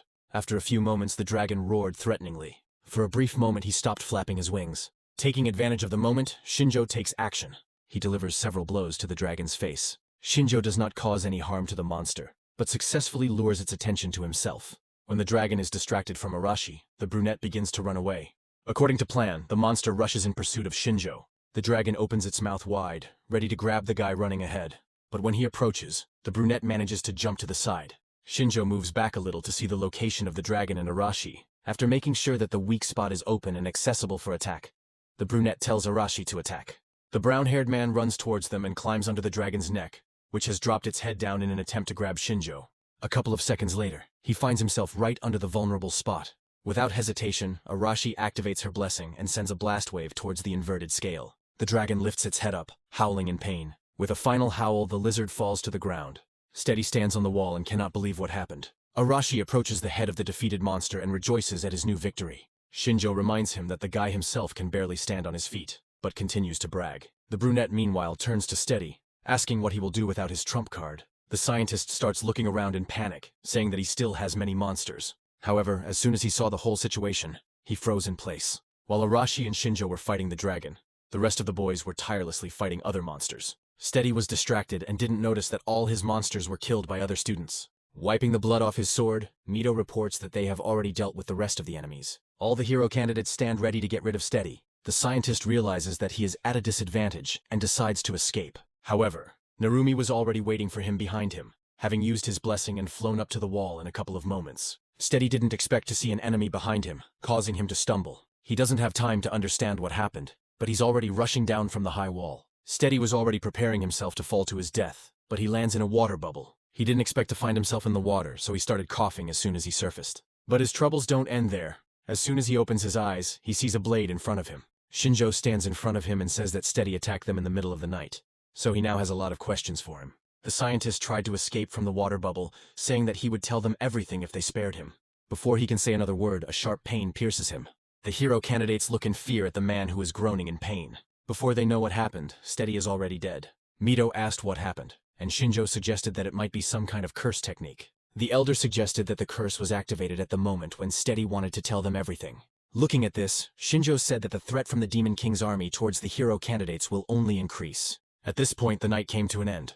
The day after the Steady incident, a fire brigade was sent to deal with the aftermath of the fire. At this time, the hero candidates gathered in the castle to talk with Leonora, who had arrived. The girl couldn't believe that something like this could happen in their absence. Narumi asked if the girl really didn't know about this when she entrusted them to Steady. The girl removed her hand from her face and everyone could see the smile playing on her lips. Leonora apologized for any misunderstanding that might have arisen between them. She wanted to say that she didn't expect such a big damage from a monster lord of Steady's level. Her words made the boys freeze in amazement. Nagase asked Leonora why she didn't do anything about it despite knowing who Steady was. The girl replied that she had already mentioned earlier that their training would become more rigorous, so this was just the beginning. One of the students exclaimed that some of them could have died because they were sleeping in their rooms at the time of the arson. Night Guy told him not to complain because they must not let their guard down even at night, otherwise they would die instantly. His words further anger the boys who survived the brutal attack. Shinjo thought that even as a killer, he couldn't immediately notice the horde of monsters. And even more so, this cannot be expected from ordinary schoolchildren. Leonora decided to change the subject of the conversation. The girl informed the hero candidates that they would soon be heading to the capital. Mido, as the class president, asked why they needed to leave. Leonora says that hero candidates are the hottest topic in the entire kingdom right now. It was decided to hold a parade to mark their arrival. In this regard, residents will be pleased to see the heroes of the occasion. The detachment accompanying the hero candidates set out on their journey. As night fell, Night Guy gave the order to set up camp, saying that they would set out at dawn. Once the tents were set up and the fires lit, the students huddled in small groups, resting around their fires. Near one of these fires, a group of Arasi settled down, and he said that there were about 30 people in the camp. The boy was warming himself next to the fire and chewing a piece of dried meat. His friends did not understand what he was talking about. And then Arashi explained that he was talking about the guards that had been assigned to them. Looking at the knights, the brown-haired man said that he did not see anyone serious among them. One of the guys said that Arashi could defeat them all with one blow. But he doesn't understand why they need this information. The brunette tells him to turn on his head, as this is a great chance to carry out their plan. Only after this did the guys begin to understand that they really were in a favorable position. Usually they are surrounded by many more soldiers, but this time there are only 30 of them, and all of them are weaker than any student. Arashi takes another bite of meat and is outraged that they are not being treated as anything. Observing the soldiers' behavior, Arashi concludes that they do not even think about the fact that they can start a riot. Shatten says that they will make their escape today, and demands that Narumi and the others be called immediately. Shinjo watched their conversation from the shadow of the tent. He also noticed that there was not as much security around them as usual. However, the reason is not that they are not valued, but that Night Guy and Leonora are confident in their own strength. Shinjo needs more time to understand their intentions, so he decides to approach Mido. The brunette asks the headman to step aside for a moment to talk. Some time passes and the camp looks deserted. Only the guards remain on the street, but even in the tents there are no hero candidates to be seen. A few guys were hiding in the bushes away from the camp. Arashi has gathered his entire team and is preparing to carry out his plan. Shaitan asked if everyone except the guards had fallen asleep. Narumi says that this is most likely the case, and this sounds like a call to action for Arashi. But before they can take a step, Mido shouts at them, ordering them to stop. Arashi and his team of 6 people flinched in surprise, and looked at the uninvited guests. Several classmates came with Mito, including Nagase and Hano. The elder came closer to Arashi and asked if he really wanted to kill Leonora and all the soldiers. The brown-haired man is trying to figure out who became a spy and reported everything to the headman. Mito didn't give anyone away, saying that he heard about it himself when he passed by Arashi's tent. Nagase asks if the guys are really going to do this, since it seems more like madness. Arashi says that they are the ones who are crazy because they continue to play by this woman's rules. Mito says he understands their feelings, but killing is not the answer. There must be another way. Arashi says they're all good at talking, but does anyone have a real plan? Mito replies that his plan is to become Leonora's pawn and defeat the Demon King in exchange for the safety of the rest of the students. Arashi doesn't like his plan and asks if the headman is really so naive to think that Leonora would agree. Mito is confident that if he becomes stronger, Leonora will have to listen to him. Arashi spits and says that he doesn't need protection, he can return to his world on his own. The headman expected this outcome, so he gathered students who could stop Arashi. The brown-haired team is also determined. Arashi lunges at Mito, telling him not to regret his words later. The headman manages to block the brown-haired man's blow. However, the force of the blow is enough to knock Mito back. The elder did not expect such speed and strength, and now looks in surprise at his shaking hands. Arashi also looks at Mito in surprise, not understanding how he was able to block his attack. The boys freeze in place when they hear the guard asking what they are doing. Arashi hears the sounds of approaching footsteps, and doesn't know what he should do. Mito takes it upon himself and turns to the soldiers, saying that there was a small quarrel between them. After his words, the guards are about to leave, telling the boys that it is too early for them to get up, so they should go to their tents and go to bed. As the soldiers disappear from sight, Mito hears angry sounds coming from Arashi. The brown-haired man turned away from the headman and was about to leave. Mito watches him go, hoping that the boy will give up his attempts to start a rebellion. Arashi says that the softness of their headman is starting to irritate him. Despite his indignation, Arashi did not try to cause chaos for the rest of the journey. The long road to the capital of the sacred kingdom of Digrest is coming to an end. The street was crowded with people, and merchants were standing everywhere, welcoming new people. Narumi looked around with interest and said that the capital really did look amazing. Hashimoto does not share his enthusiasm. The girl does not like crowds of people. Nagase once noted that it was not as bad here as in Tokyo, with which her friend agreed. A crowd of people lined up to let the hero candidates pass. At the head of the procession was a carriage with Leonora, driven by the night guy. Passers-by, who have not yet noticed the procession, look at what is happening with surprise. While driving the carriage, Guy orders them to make way for Saint Leonora and the heroes. After his words, the crowd grew even larger, because everyone wanted to see with their own eyes the candidates for heroes chosen by God himself. The boys followed the carriage and looked around. Some smiled affably, while others did not pay attention to what was happening around them. The residents of the capital Digrest joyfully welcomed the heroes. Mito walked ahead of all the students and waved back to people in a friendly manner. At the end of the procession walked Arasi with his friends and looked at the residents with displeasure. Shinjo meanwhile said that Leonora had not lied about the villagers relying on them. But this only made Kanzaki more wary. The brunette looked around, but people didn't interest him. He remembered everything around him. What interested Shinjo most was the white castle with blue roofs, standing on a hill. Upon arrival at the palace, the boys were met by the holy knight Rains, who invited the heroes to rest after a long journey. The boys happily jumped onto the bed, because they were very tired after so many days of sleeping on the ground. The girls immediately headed to the baths to wash away the traces of fatigue. Most of the guys from Arashi's team went to the cafeteria to eat their fill. Mito, meanwhile, wasted no time, and decided to head to the training hall. Shinjo found a convenient spot that overlooked the castle and its surrounding areas. Just like the first time, the most important thing for Shinjo was to gather information about the place he found himself in. The guy tried to move around the castle as unnoticed as possible. He observed the security system and studied their capabilities. However, his observations did not last long, because there were too many guards in the castle.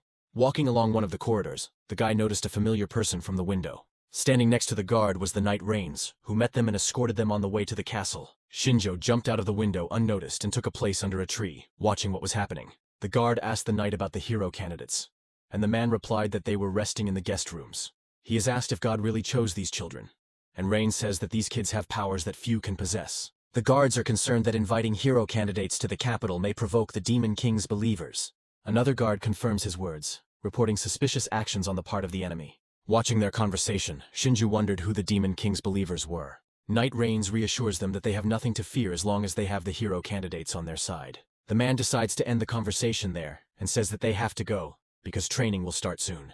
Shinjo remains in the shade of a tree, and ponders whether he should go into town to get more information. He decides to do just that, so he waits until night falls. The tavern is where most rumors are heard at this time, so they become Shinjo's target.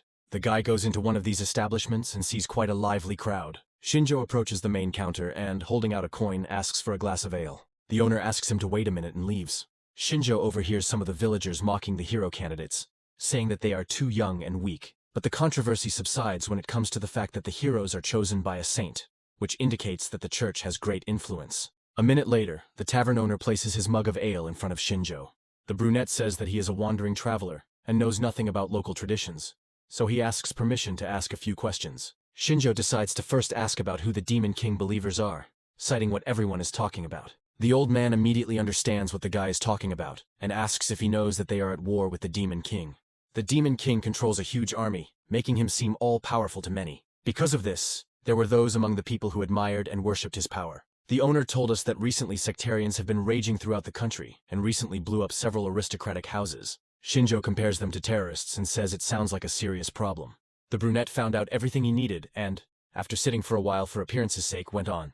Everyone in this city believes that only the hero candidates can defeat the Demon King, so the believers may soon begin to take action. As Shinjo walks down the street lost in his thoughts, he is attracted to Kanzaki, who is walking towards him. The girl said that she had been looking for the guy for a long time and asked where he had been all this time. Shinjo says that they don't know anything about the capital, so he needed time to gather information. Kanzaki understands him, but thinks that the boy is acting too thoughtlessly by going out alone at night. The girl says that she is ready to help at any moment if Shinjo asks her. The guy doesn't listen to her and says that he can handle it himself, and that the girl shouldn't leave the class. Kanzaki insists that she can be useful, and Shinjo eventually gives in. The brunette tells the girl to gather information by asking local residents. Kanzaki was pleased by his words and humming a song, she went off to carry out the assigned task.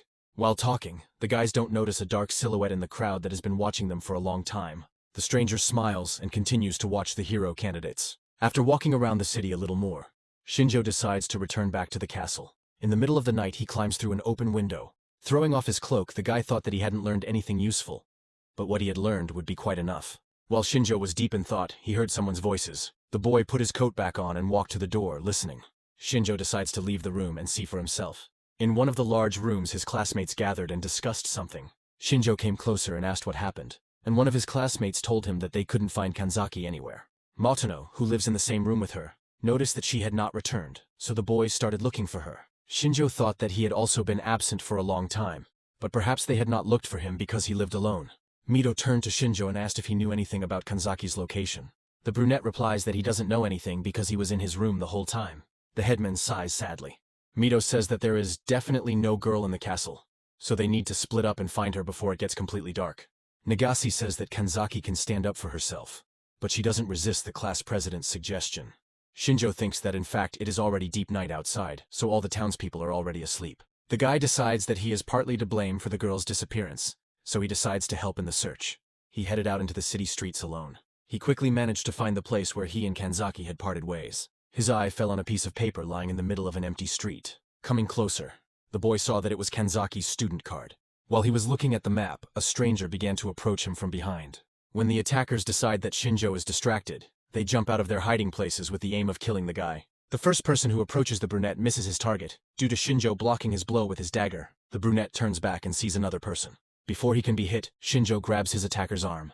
The brunette directs the opponent's hand in the other direction. His actions caused one guy to stick a gun into another. By the time the stranger managed to free his wrist, it was too late, causing him to curse. Shinjo doesn't leave the guy alone and kicks him in the face. The stranger in the cloak falls to the ground, stunned by the blow. His body is pierced by severe pain, which makes it impossible for him to get to his feet. The rest of the strangers stand aside and tremble with fear, afraid to approach the guy who dealt with their acquaintances. Shinjo said that they were all beginners in both swordplay and concealment. After using his blessing, the brunette learns that the attackers are ordinary people and asks what they are trying to achieve.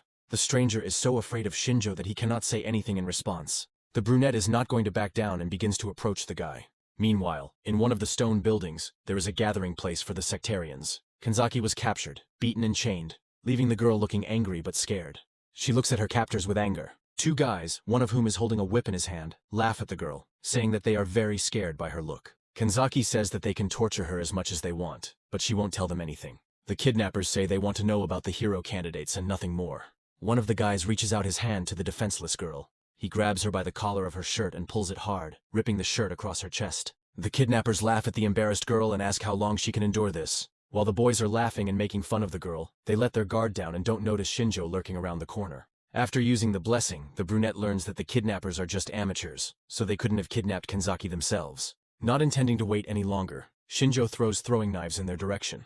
Every knife hits the target and kills strangers. Kanzaki doesn't have time to understand what happened. The bodies of her tormentors fell motionless at her feet in an instant. She looked down at them and tried to understand what had happened. Her attention was drawn to Shinjo's voice, asking if the girl was okay.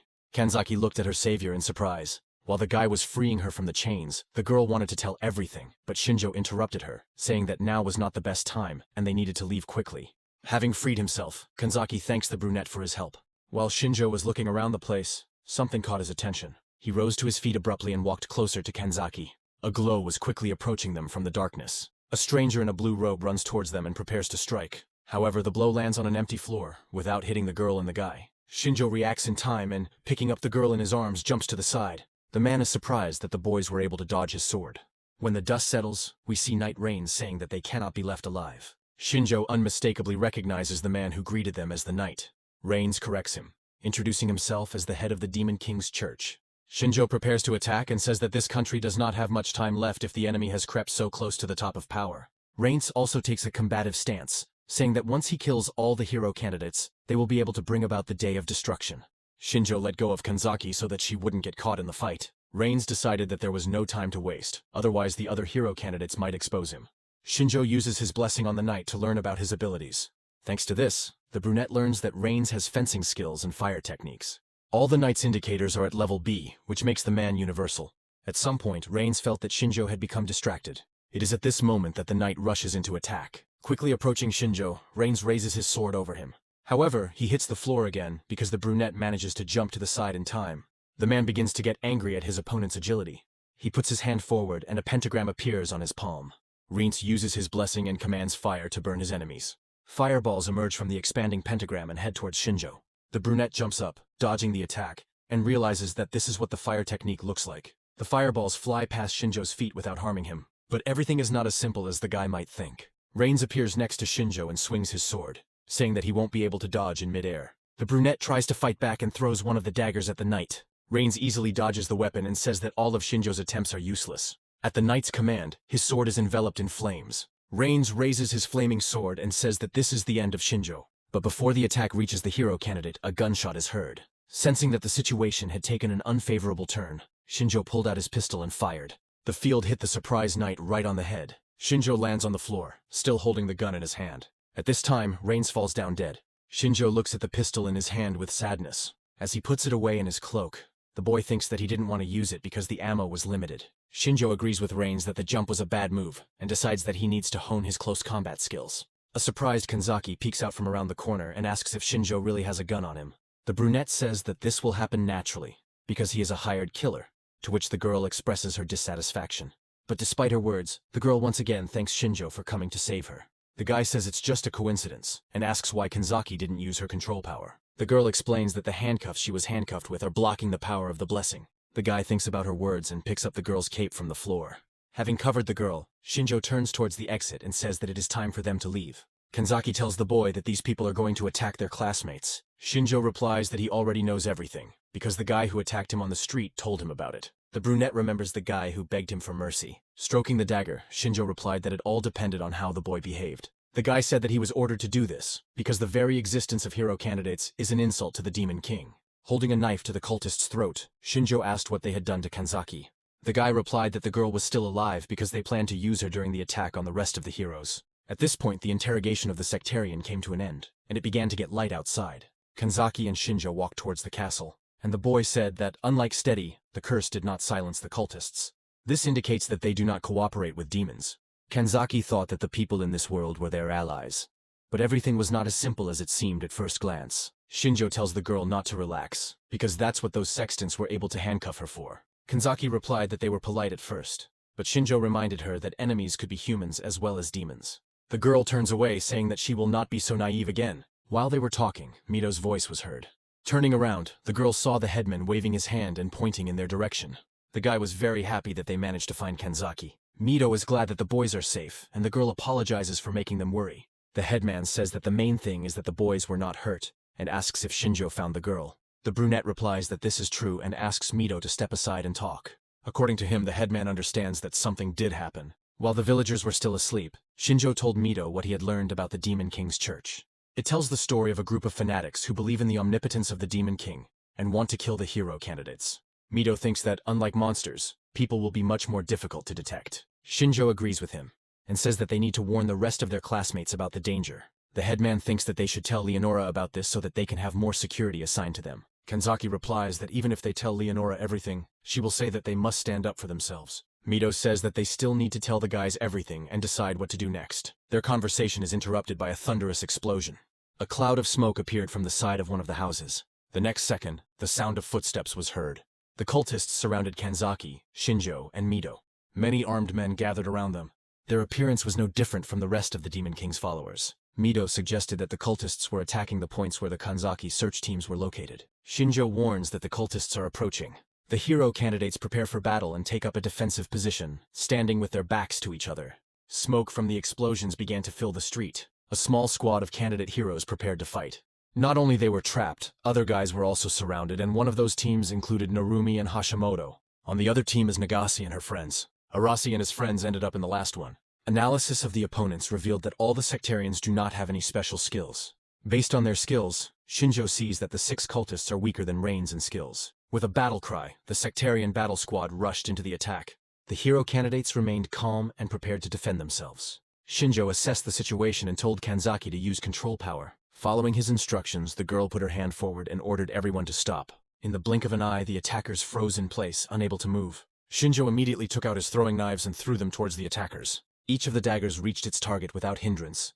Mito turned to his classmates and cried out indignantly. The village chief reminded Shinjo that they were fighting people, not monsters. The brunette was angered by his words and said that it didn't matter because they were their enemies. Mito was about to object, but Shinjo informed him that another man had snuck up on them. Only after his words, the elder feels that a sectarian has crept up on him from behind. Mito manages to turn around and summon his sword just as the enemy strikes. The headman asks the attacker why they are behaving like this, since they are all people. Without hiding his mockery, the sectarian says that they will do anything for their master. Kanzaki extends his hand and is about to help Mito. However, she is interrupted by Shinjo blocking her view.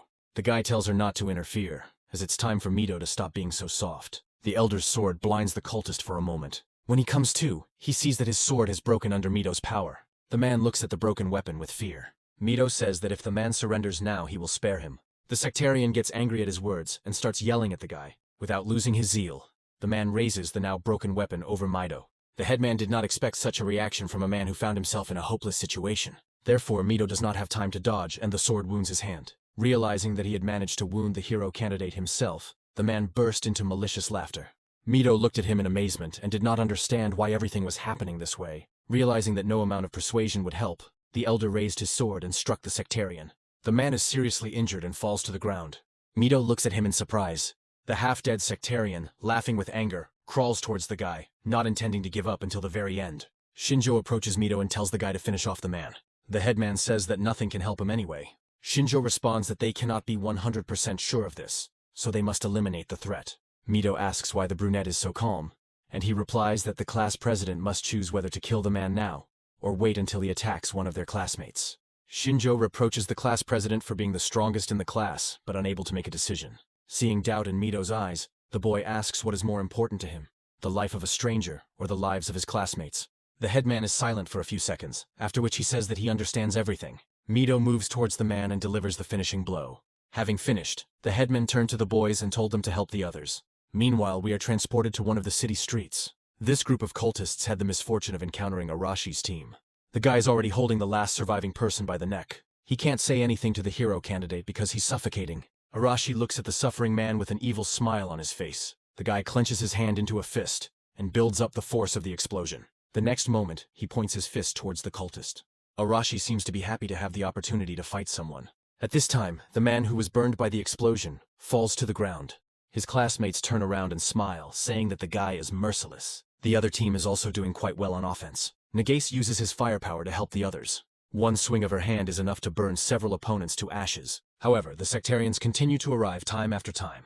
Nagase turns to her friends and asks why they aren't fighting. The girls answer that they were taught to fight monsters, but in front of them are people. Nagase brings them to their senses by telling them that if they don't kill them, they will die at their hands. At that moment, an opponent approached one of the girls and kicked her. Taking advantage of the moment, another sectarian attacked the second girl. Nagase looked at what was happening in shock and didn't know how she could cope on her own. Leonora, meanwhile, asks how she should evaluate the children's abilities. At some point, because some of the girls refuse to fight with people, they find themselves trapped. It is now that Leonora appears on the battlefield.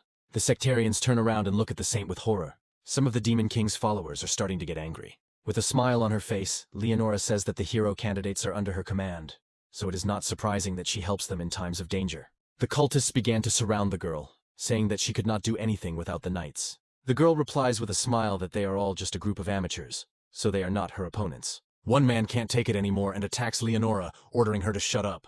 Several sectarians rush at the motionless girl from all sides. However, Leonora doesn't seem to be planning to defend herself. The smile never leaves her face for a second. At the very last moment, the girl says only one phrase: "Fall on your face." Divine power causes all opponents to fall to the ground in the blink of an eye. The entire area is filled with sunshine. Enveloped in divine power, the sectarians are unable to move. It was as if they were pressed to the ground by heavy stones, immobilizing them. Nagase watched from the side and realized that Leonora's divine blessing was very similar to Kanzaki's power. As Leonora walked closer to the hero candidates, she asked them not to compare her strength to anything like that. The girl said that her strength, area, and enslavement techniques surpassed Kanzaki's in all aspects. Nagase asks Leonora why she decided to help them. The girl replied that she was assessing their abilities, but if possible she did not want to interfere in this fight. Nagase says that in that case, they should thank her for her help. The saint asks not to thank her, because directing subordinates is part of her job. The girl's attention is drawn to the voice of one of the sectarians. Lying on the ground, the man turns to Leonora. He demands that the saint not ignore them and tell them what will happen to them. The girl looked at him with a smile and apologized, saying that she forgot that they were still alive. Leonora uses her power and orders the hero candidates to kill all the cultists. The sun's rays envelop the girls' bodies and make them obey. The girls, trembling with fear, hold weapons in their hands and look frightened. While raising her sword over the cultist, one of the girls asks Leonora to stop. The man over whom she raised her sword begs for mercy. Tears welled up in the schoolgirl's eyes. She struck with a loud scream, trembling with fear. Their bodies are unable to resist Leonora's control. Shinjo and Kanzaki are watching all this from the roof of a neighboring building.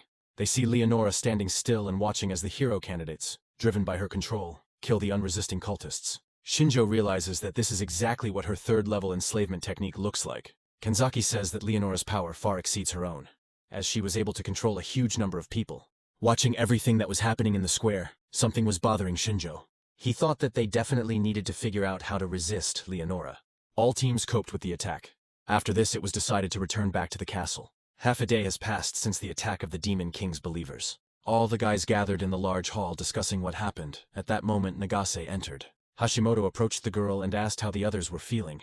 Nagase shook her head and said that the guys were not feeling well, because this situation was a big shock for each of them. Hashimoto sighs sadly. She is genuinely worried about her classmates. Narumi said that he couldn't forgive Leonora for controlling them like puppets, killing people. The guy asked Nagase how she felt, since her body was also controlled. The girl replies that she doesn't care about it, but she's irritated by the situation. Mito clenches his fists and says that it is all his fault, because he did not have time to come to the rescue. Classmates begin to calm the class leader down because he managed to help many people. Kanzaki said that everything could have changed if they had made it in time. However, she's interrupted by Shinjo, who says that their arrival would not have changed anything. After defeating the believers, Shinjo and Mito split up to help more people. They managed to protect several groups, but none of them managed to reach Nagase's group. Shinjo thought that the Demon King cult would go quiet for a while because he killed their leader, Reigns. Now Shinjo is worried about something else, so he calls Kanzaki. The guy is about to leave the room and asks the girl to step aside for a conversation. Kanzaki agrees and leaves after Shinjo.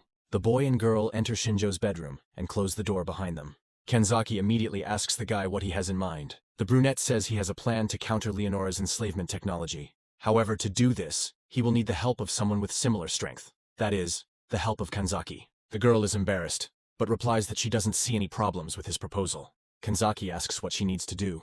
Shinjo turns to face the girl and tells her to use the control technique on him. The girl looks at the guy in horror, not understanding how this can help. The day after the victory over the Demon King's sect, a grand parade was held to celebrate the appearance of the hero candidates. The procession passed through all the main streets of the capital. People watched the hero candidates with smiles on their faces.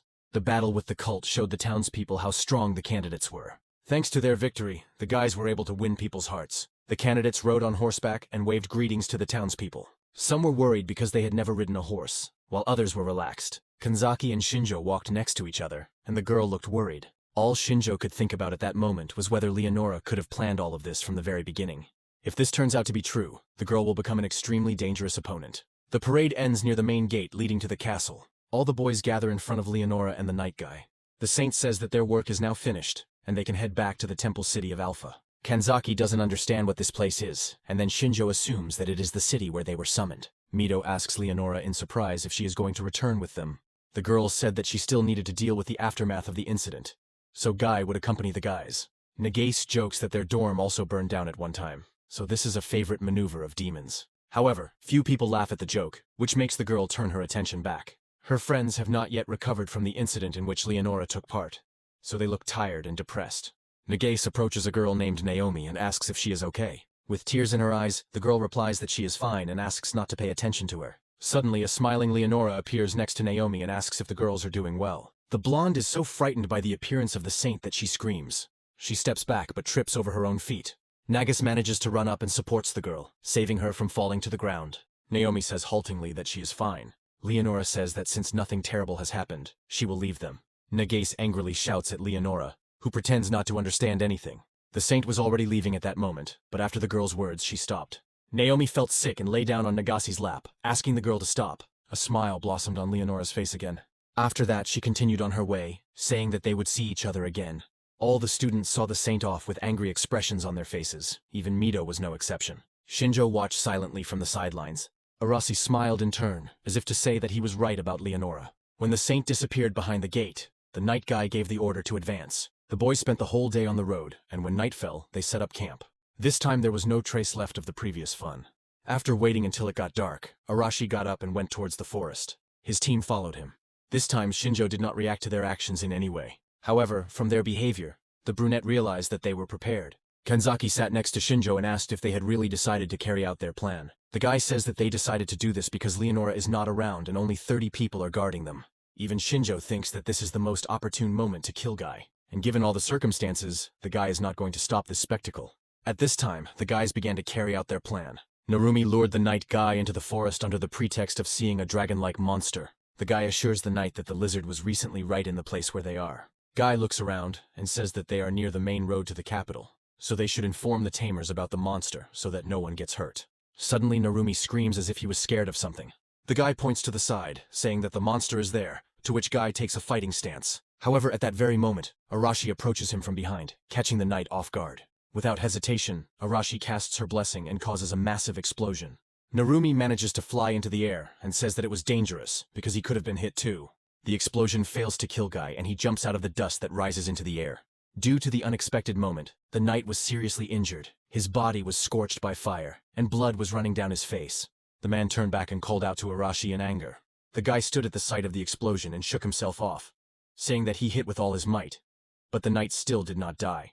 Arashi smiles and says that the man is really cool. However, Guy shouldn't be so confident in himself. Arashi reports that the man is on his territory. Traps are set all over the clearing, and Night Guy steps into one of them. The man doesn't have time to jump back and is hit by another powerful explosion. Arashi reminds that it was they who brought him here. The guys set up traps in this place in advance. Having been hit by another explosion, the man knelt down and tried to catch his breath. Even though the knight protected himself with his blessing, he still got hit. Guy says that a surprise attack is a sign of cowardice and not what he expected from Arashi. The guy says that he doesn't care what methods he uses, as long as they help him defeat Guy. The rest of Arashi's team is already approaching the knight from behind. Noticing this, Guy rises to his feet and takes a defensive position. Arashi gives the command to attack and orders to kill the knight at any cost. The man puts his hand in the inside pocket of his jacket and says he has to stop this. The knight takes a blue sphere from his bosom and throws it high into the air. The hero candidates freeze in place, not understanding what is happening. However, the next moment the sphere explodes in the air. It lights up high in the sky like a signal fire. Its light attracts Mito's attention. Kanzaki was still outside and also saw the signal. Shinjo stood up from his seat and looked up at the sky. The guy looked at the signal fire with a hopeless expression and said that Arashi had failed. The flash lit up the sky like the sun during the day. The soldiers saw it and doubted whether they were really seeing a distress signal. The guards look around and say that the night guy has not been seen for a long time and wonder if someone could have attacked him. One of the soldiers says that they don't have time to figure this out. They urgently need to run to the signal. However, as soon as he finishes speaking, a dagger is stabbed into his throat. Shinjo stands behind him with a bloody dagger. The soldiers look at what is happening in shock. Shinjo jumps to the next soldier without hesitation. He says he has nothing against the man, but he must die. In one move, Shinjo kills the frozen man. After this, the guards come to their senses and rush towards the guy. However, he dexterously dodges their attacks. Dodging the blows, Shinjo strikes himself, and each time they become fatal. The guy acts coolly with a blank expression on his face. Shinjo throws the dead guard onto another man. The guard thrusts his spear forward, slowing the body flying towards him. Shinjo takes advantage of the man's distraction. Jumping up to the guard from the side, the brunette plunges a dagger into him. Shinjo had already managed to deal with half of the people. The remaining people look at the guy in shock and ask why the hero candidate is doing this to them. Shinjo jumps up to him and asks if he heard his words. It doesn't take the guy long to kill all the remaining guards. Meanwhile, the battle between Arashi's team and Knight Guy continues. The students attack Guy from behind. Two guys try to attack the knight, striking from different sides. However, the man grabs one guy by the arm without any problems and blocks the second guy's blow with his sword. Narumi doesn't lag behind and raises his hand. Gathering the power of the wind, he concentrates energy into the spear. The boy rises into the air and throws a wind spear at the knight. Another guy calls for a blessing of support. Thanks to him, the spear begins to glow red and is filled with more energy. Guy notices the impending threat in time. The man jumps to the side, thereby avoiding the blow. However, he was not paying enough attention and ended up being hit by one of the guys. The knight hits the guy with his sword, saying that he is too weak. However, the next second his eyes widen. The boy used the blessing of steel, thereby protecting his hands from the sword, which cracked from the collision. The knight realized that luck was not on his side and jumped aside, saying that the guys had inconvenient blessings. Guy tried to look in all directions, which helped him notice the approaching danger. Taking advantage of the pause, Arashi prepared to strike. The guy caused another powerful explosion, directing it towards Guy. The man called upon his blessing, defending himself from the blow. However, he was too weakened by everything that was happening, so he received more serious injuries. In an attempt to stay on his feet, Guy thrust his sword into the ground. The force of the explosion tore off the knight's left arm.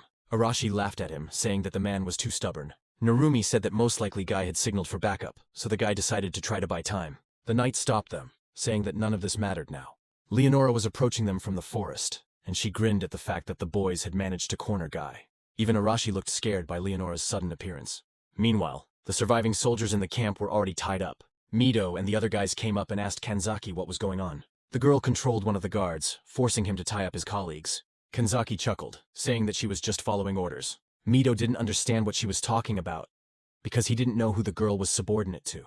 Nagase was amazed that Kanzaki was the type to follow other people's orders. Shinjo came out of the forest and apologized to Mido, saying that it was he who gave the order. The class leader looked questioningly at his classmate. Kanzaki told the brunette that she'd caught about 7 people, but the rest had managed to escape. Shinjo approaches the girl and tells her not to worry, as he has already dealt with the others. Mido asks worriedly what the guy did to them, and Shinjo replies that he killed them all. Kanzaki looked at the boy with concern and said that he was as merciless as always.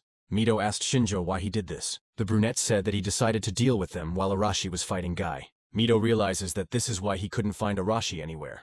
Nagase thought that the boys still hadn't decided to carry out their plan. Shinjo asked if the girl still had doubts. He pointed to the tied-up soldiers and said they were living proof. Mido asked if Shinjo had joined Arashi's team, since before that, he thought that the brunette was on their side.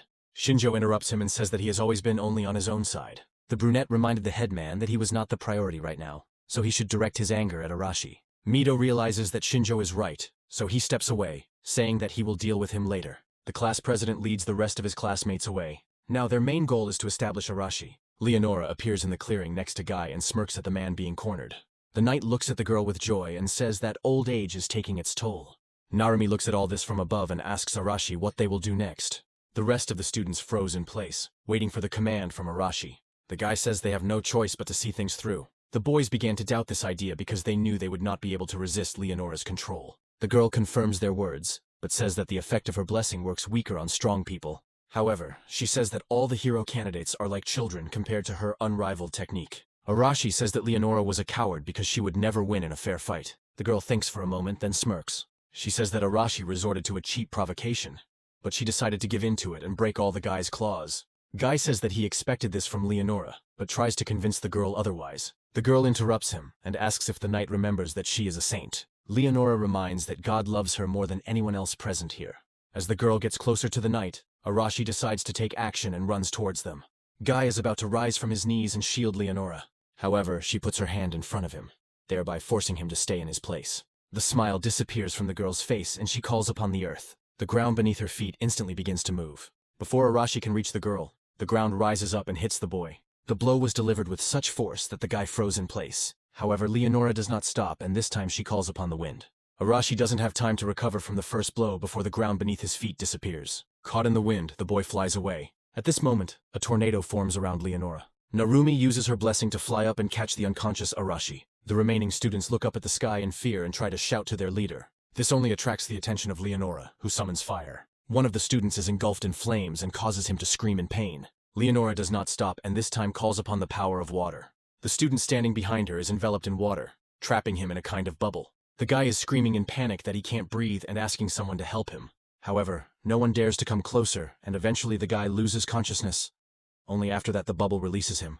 Narumi continues to hold Arashi's unconscious body in the air, and is in no hurry to descend. The rest of the students stood frozen in fear at a distance from Guy and Leonora, hoping that the girl would not touch them. The saint looks at them with a smile and asks if they have played enough. There is a scream from above, and everyone hears that they are not finished yet. Arashi managed to come to his senses and shouts that the girl has not won yet. Suddenly, Mito appears on the battlefield with the rest of the students and asks them to stop. Realizing that Leonora is not going to continue the fight, the headman turns his gaze to Arashi. Mito demands that the boy stop fighting and asks what Arashi was thinking when he did such a thing. The brown-haired man shouts that the headman will not be able to stop him because he will not sit and do nothing like the others. Mito asks the rest of Team Arashi if they agree with their leader's words.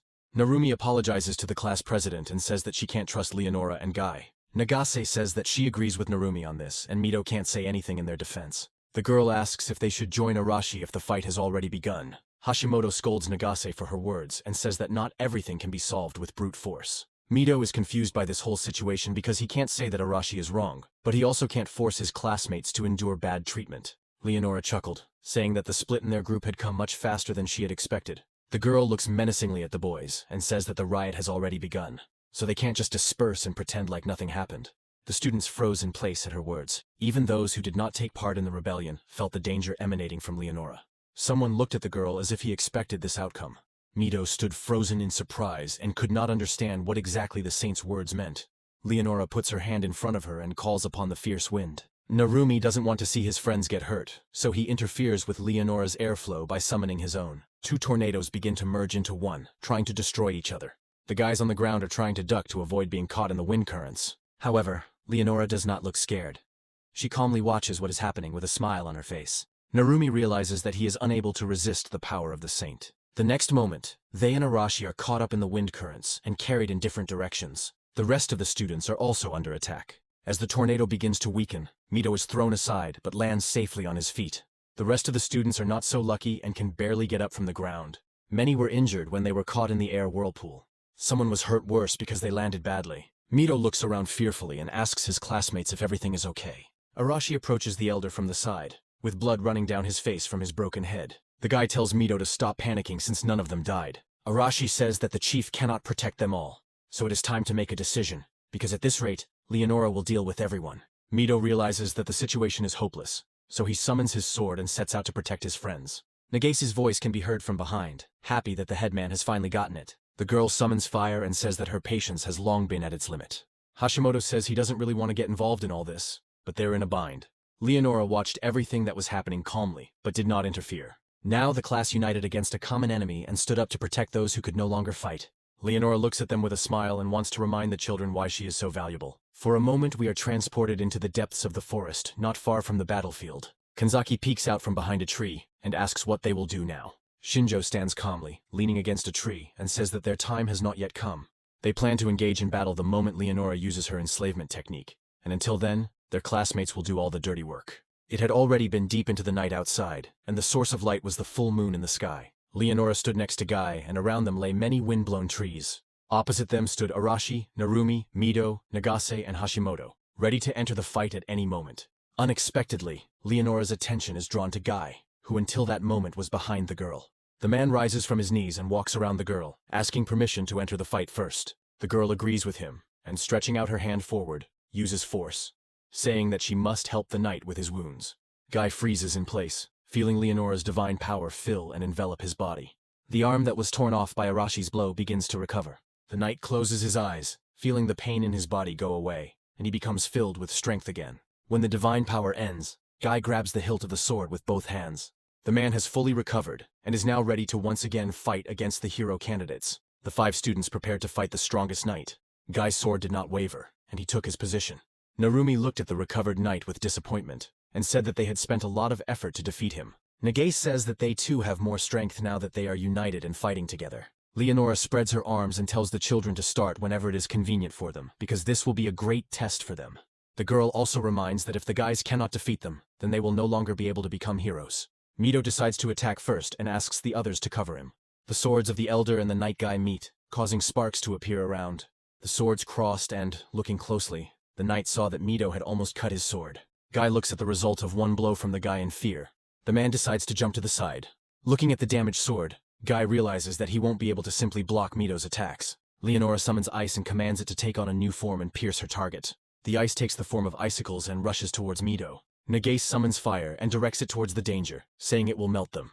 When ice meets a blast of fire, it actually turns into water. However, Leonora is not so simple, and asks if the girl can repeat her actions. Immediately after the melted icicles, a new wave appears. Mito tries to fight off this attack on his own. But not everything goes well, and several icicles manage to hit him. Narumi screams in fear, standing behind the headman, and asks how he is. At this moment, several large boulders are lifted into the air. Hashimoto asks Leonora how dare she do this to their leader. Narumi is also not going to stand aside and calls upon the wind, turning it into cutters. The boy and girl team up and direct their attacks towards Leonora. Contrary to their expectations, the girl doesn't even try to dodge the attack. Narumi freezes in place, not understanding why the girl doesn't defend herself. Hashimoto watches closely to see what happens next. They soon realize why Leonora didn't try to dodge. There was already a barrier around her. The attacks crash against the invisible dome, and the stones, breaking into small fragments, fall at the girl's feet. Hashimoto looks at what is happening in shock. Narumi can't say a word. Leonora says that she is God's favorite, so witchcraft and blessings do not work on her. Shinjo lurks unnoticed behind one of the trees, wondering if this is a blessing from the saint. The guy uses his ability and sees all of the girl's skills, and notices that the girl's defense indicators are low, although she doesn't need them. A normal physical attack should work on her, but Guy protects Leonora from it. Arashi is not going to stand aside and also enters the fight. He decides to attack Night Guy and kicks him. The man notices that Arashi didn't use the explosive force this time, and assumes that the guy is simply out of breath. The guy smirks and replies that he can defeat the old man without his blessing. Arashi stretches his arms and tells Mito that he will take on Guy. Arashi instructs the class leader and his classmates to deal with Leonora. Mito agrees with the brown-haired man and begins to think about how to defeat the saint. The girl is not affected by the blessing, which means Mito's sword will be of no use either. Suddenly, an ordinary sword flies from the side of the elder. The classmate who couldn't fight realized the situation and decided to give Mito his sword. The elder takes his sword out of its sheath and thanks the guy for his help. Leonora says that Mito is a joy to behold, as he has finally shown the determination to fight. Remembering Shinjo, the village chief says that someone put his brains back in place. So the guy is determined to cut off the girl's head. The guy jumps up and runs towards Leonora. The girl remains in place, but summons air boomerangs.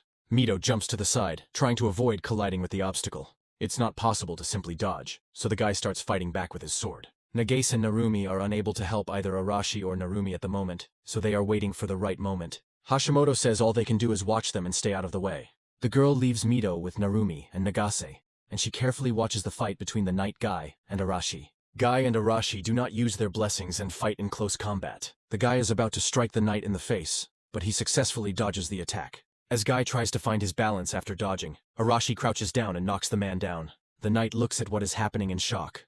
Arashi stabs the confused knight in the stomach. The man flies to the side, but stays on his feet. Arashi tells the knight that even though his wounds were healed, it did not give him any strength. Guy smirks at his words and turns the tables, saying that the guy himself cannot use his blessing.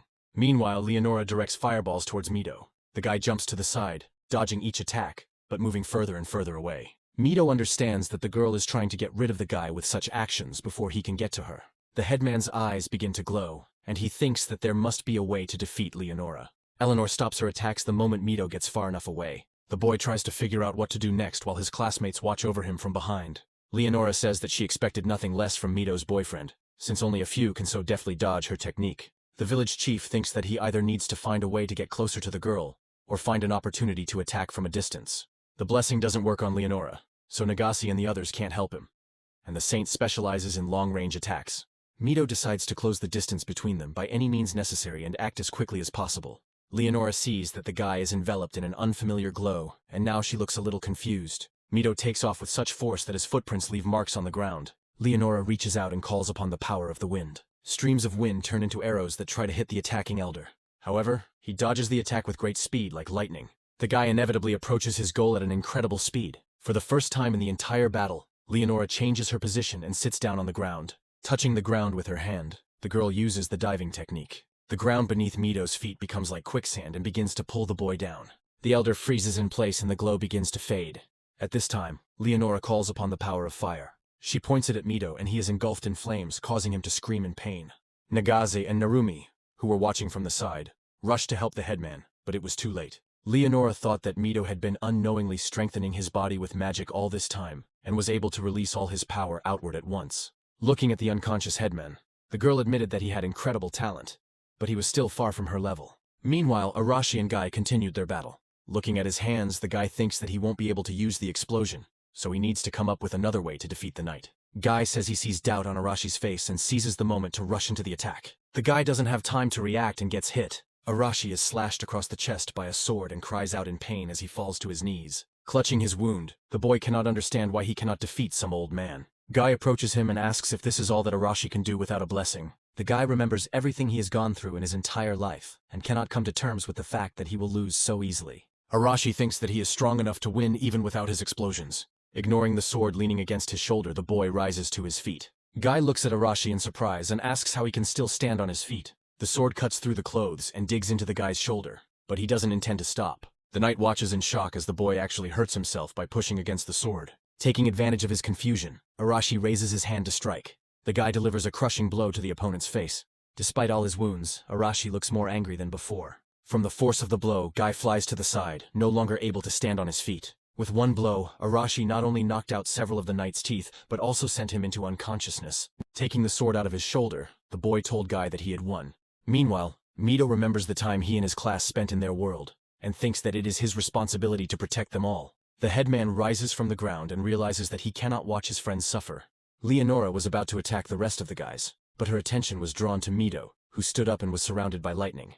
The guy is again filled with powerful energy, and he tells Leonora that he is already on his way. The girl looks at the headman with a smile and says that he will not be able to get closer to her, no matter how hard he tries. But before she can finish speaking, Mido appears next to her. The carefree smile disappears from Leonora's face, and she looks at the lightning-fast guy in surprise. Without any expression on his face, the guy strikes with his sword. He manages to touch Leonora and she jumps back in fear. The guy remains in his place, but the energy does not leave his body. The girl touches the bleeding wound on her hand and thinks that she has lost control of the situation. Leonora frowns in pain, but suddenly the realization comes to her that this is something else. Before she can even realize it, Mido is behind her. Catching movement very close, Leonora quickly turns around.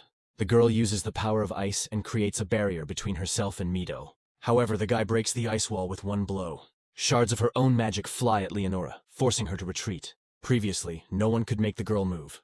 But now, she tries unsuccessfully to dodge Mido's attacks. The saint looks past the headman, who froze for a moment, and understands that it was not that she was inattentive. The thing is, Mido has acquired a new blessing, and can now move too fast for a person to keep track of him. As a saint, Leonora says that God loves Mido, so he gave him the blessing he needed. The guy replies that he simply asked for the power that would help him protect the people close to him. Mido activates his speed power again and points his sword towards Leonora's neck. The girl stands calmly and does not try to avoid. She says that this is still not enough. Leonora uses her power of enslavement and causes Mido to fall to the ground. Standing over the immobilized guy, the girl says that she did not intend to use this power, but she has no choice. Mido looks up at the saint in disappointment and cannot move. Shinjo, who was watching this whole situation, said that Leonora had finally pulled out her trump card. Turning to Kanzaki, the brunette said that the time had come to act. Meanwhile, Leonora watched the immobilized Mido with a smile on her face.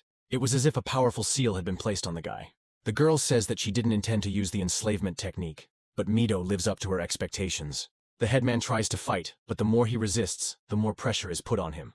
Nagase and Hashimoto run towards them, intending to help. However, before they can get any closer, Leonora commands them to stop.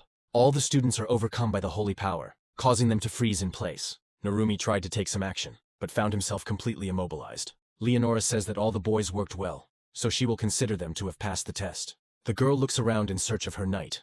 Having found him, Leonora says that she did not predict Guy's defeat, but there is nothing to worry about, because you can always find a new knight. The girl is convinced that any problem can be solved if the hero candidates are under her control. Narumi says that they really got into a fight that they initially had no chance of winning. Mido despairs as he thinks that until they find a way to resist this technique, they will not succeed. Leonora says that she was tasked with performing the ritual to summon the hero candidates, because she has the ability to control them. Otherwise, their existence could become a threat to the country. While the girl was explaining everything to the losing students, several daggers flew at her from behind. The girl called upon the power of the earth and it rose up. shielding the girl from the weapon. As the ground crumbles beneath her feet, Leonora sees weapons she has never seen before on a hero candidate. Leonora realizes that Shinjo attacked her and says that she was wondering where the guy hid after he killed her people. Shinjo was approaching her from the side with a leisurely pace. Coming closer, the guy says that he is surprised that a simple guy like him was honored with the attention of a saint. Leonora says that the guy seemed strange to her from the very beginning, because after receiving a useless blessing, he did not react in any way. The girl says that she is disappointed in him because the guy got into a fight that was initially a losing one. Shinjo replies that it will be him who decides whether the fight is lost or not. Leonora smiles and asks the guy to prove the truth of his words. The girl orders Shinjo to freeze and he obeys, overcome by the enslavement technique. The guy seems to be trying out what this technique is. His hands are enveloped in a glow that looks like many golden ropes. Shinjo tries to move and feels resistance. The girl says that by now the guy should have realized that as long as she has this technique, she is invincible. However, before she can finish speaking, a bullet hits her shoulder, causing her to recoil and scream. Smoke is still coming out of the barrel of the gun. Shinjo managed to free himself from the control and says that Leonora managed to cover the vital points, which is what the guy expected. Clutching the wound, the girl asked why he could move, since they had used the enslavement technique on him. The guy doesn't answer her question and takes aim again, firing another shot. This time the bullet hits the girl in the thigh. The girl has never seen a gun, so she asks what kind of weapon Shinjo has that her defense can't keep up with. Shinjo replies that it is one of the most deadly weapons from his world, but he rarely uses it because the ammo is limited. Leonora tells herself to calm down. She doesn't know why her technique doesn't work on the guy, but that's not the most important thing right now. The girl calls upon the power of fire and directs it towards the guy. The last thing the girl sees is the guy trying to cover his face with his hands. Deciding that the attack had hit its target, the girl says that Shinjo let his guard down too early. However, the next moment, her face looks surprised. In the place where the guy had just stood, only a burning cloak remained. Leonora doesn't understand where the guy managed to go, because just a second ago she saw the fire approaching him. The girl hears a click behind her and realizes that Shinjo is already standing behind her and has cocked the trigger. Shinjo says that from her fight with Mido, the guy realized that she is not strong in close-range combat, and the girl's technique does not work on him. Leonora frowns in pain and asks why her technique doesn't work only on Shinjo. The guy grins and says that he doesn't understand it himself, but it was his plan. But he wasn't sure that it would work. Shinjo remembers the night he called Kanzaki into his room and asked him to use control on him. The girl then stood frightened and pressed herself against the door, not understanding why the guy needed this. Kanzaki blushed and looked at Shinjo with confusion, saying that she wasn't into that kind of thing. The guy didn't understand what the girl was talking about and asked again.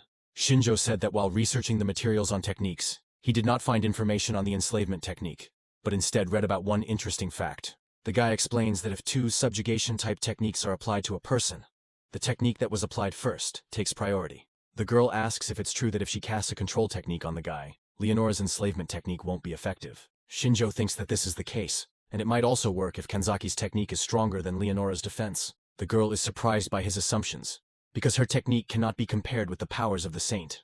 Shinjo believes that the main difference is that they are at different levels. Kanzaki's ability level is first, and Leonora's is third, but the girl's control should not be interrupted in favor of the saint. The boy remembers that earlier, Steady's technique had prevailed over Kanzaki's control. Previously, Shinjo thought that it was because the scientist's abilities were higher in level. The solution to the riddle was that Steady managed to apply his technique to the monsters much earlier than Kanzaki did. Shinjo speculates that Leonora's enslavement technique must work on the same principles. However, the only way to know if their assumptions are correct is to put them into practice, so they must study the control range. Returning to the moment of the fight, Leonora suddenly realizes that Kanzaki may be involved. Holding a gun to the saint's head, Shinjo says that the girl has finally gotten it. The guy confirms her suspicions, saying that he is now under Kanzaki's control. Leonora clenches her teeth in anger and calls the girl an impudent imitator. Shinjo doesn't let go of the saint's sights and says that her end has come. The gun in his hands clicks. Contrary to expectations, Shinjo did not kill Leonora. After the click, the girl turned around in surprise, feeling as if something was restricting her movements. The girl's hands were found to be in handcuffs, which had previously been used to restrain Kanzaki. Shinjo borrowed these handcuffs from them, hoping that they would block Leonora's miraculous power. The girl looks angrily at the guy and asks what he is going to do with her. The classmates finally regained their ability to move and began to come closer. Shinjo said that he would let Leonora go if she could send them back to their world right now. The girl says that it is useless because she only has the summoning technique, and another technique is needed to return them home. Shinjo activates his blessing and realizes that the girl is not lying, since her status does not include such a technique. The guy asks why the girl lied about them being able to return if they defeat the Demon King. Leonora explains that summoning people from another world requires a huge amount of energy, which they borrowed from God. In other words, their presence here is God's will, and when they have fulfilled their role, they will most likely be returned back. Shinjo guesses that the girl herself does not fully believe it. Leonora confirms his words, saying that the previous hero candidates were unable to even come close to the Demon King. Shinjo guesses the answer, but still asks what happened to the previous hero candidates. Leonora replies that almost all were killed by the Demon King's army, but some might have survived, but their location is unknown. Anyone would have given up after those words, so Shinjo understands why the girl didn't want to tell them. Leonora says that they won't be able to just settle here, because the Demon King's army will attack sooner or later, and then the guys will be forced to accept the fight. Shinjo realizes that no matter how hard they try, they still have no choice. The girl agrees with him and says that she is ready to turn a blind eye to this incident and help them if they let her go immediately. However, the guy is not going to follow her lead, so he swings a dagger, intending to deal with her. Mito grabs his hand and asks him to stop. Shinjo asks why the village chief decided to intervene, since they thought he had already decided to do so. Mito says he only agreed to this because they believed Leonora knew a way to get them home. In this situation, the village chief wants to keep the status of a hero candidate, but Shinjo reminds them that they have already started a riot. Leonora stops their argument and says that Mito is right. The girl agrees that she got a little carried away, but they can pretend that nothing happened. Shinjo thinks that her proposal is logical, but says that she won't be caught off guard a second time. The boy is afraid that Leonora might try to kill Kanzaki once she is released, and then their chances of winning will be zero. Mito says that they won't be able to get away with killing a saint, so they will make Leonora swear an oath and let her go. Hashimoto agrees with the class chief and says that not all of them know how to fight, so if they become criminals, then defeating the Demon King is out of the question. Nagase also agrees with them and says that they will find a way to make Leonora keep her promise. Narumi sides with Shinjo, saying that the girl almost killed them already, and nothing will stop her from trying again. Mito understands his concerns, but reminds him that they won't have a chance if they kill her right now. Shinjo understands the class president's concerns, as he wants to ensure the safety of the entire class, and the brunette is not sure that all of them will be able to survive. At some point, Shinjo senses a moment when Mito is no longer watching his actions. At the same moment, the sound of a shot is heard. Smoke comes out of the barrel of the gun, indicating that a shot has been fired. Mito turned his gaze to Shinjo and saw him take out a gun and now pointed at Leonora. The shot hit the saint square in the forehead, causing her to look shocked. Mito starts yelling at Shinjo, asking why he did that. Leonora falls to the ground and the strength leaves her body. The classmates look on in shock at what is happening and cannot believe how cold-bloodedly Shinjo killed a man. Having come to his senses, the headman tries to grab the brunette, but he has already managed to step aside. A smoke bomb was thrown at their feet between them. The smoke hid from the eyes of his classmates the silhouette of Shinjo, who told them at the end that they would meet again. Mito tried to find his classmate in the smoke screen. However, all his attempts were unsuccessful. When the smoke cleared, there was no one left. Mito fell to his knees in despair and asked why everything had happened this way. Hashimoto said that Shinjo committed an unforgivable act by killing Leonora before they could come to an agreement. Nagase chuckled that the guy, as always, only thought about himself. Narumi, in turn, begins to guess the motive for Shinjo's actions, but prefers not to make it public. Kanzaki slowly approaches Leonora's corpse, and can't believe it's over. The girl didn't think that Shinjo would actually kill the saint, but everything happened exactly as the guy said. She remembers how, before the attack began, the brunette told the girl how everything would happen next. Shinjo said that their main goal would be to capture Leonora and find out from her how they can return to their world. If during the interrogation it turns out that the girl cannot return them, then Shinjo will kill her. Kanzaki agreed with his words, but she didn't think that it would actually happen. Shinjo warns that if it is not so easy to return to their world, then Mito will start protecting Leonora. The brunette warns that in this case, he will kill the saint himself and run away. Kanzaki looked at the boy in shock and asked if he really wanted to take the blame for killing the saint. Shinjo says that this is why he allowed several soldiers to escape, to create the appearance that he was acting alone. If he is the only one considered a criminal, the boys will be able to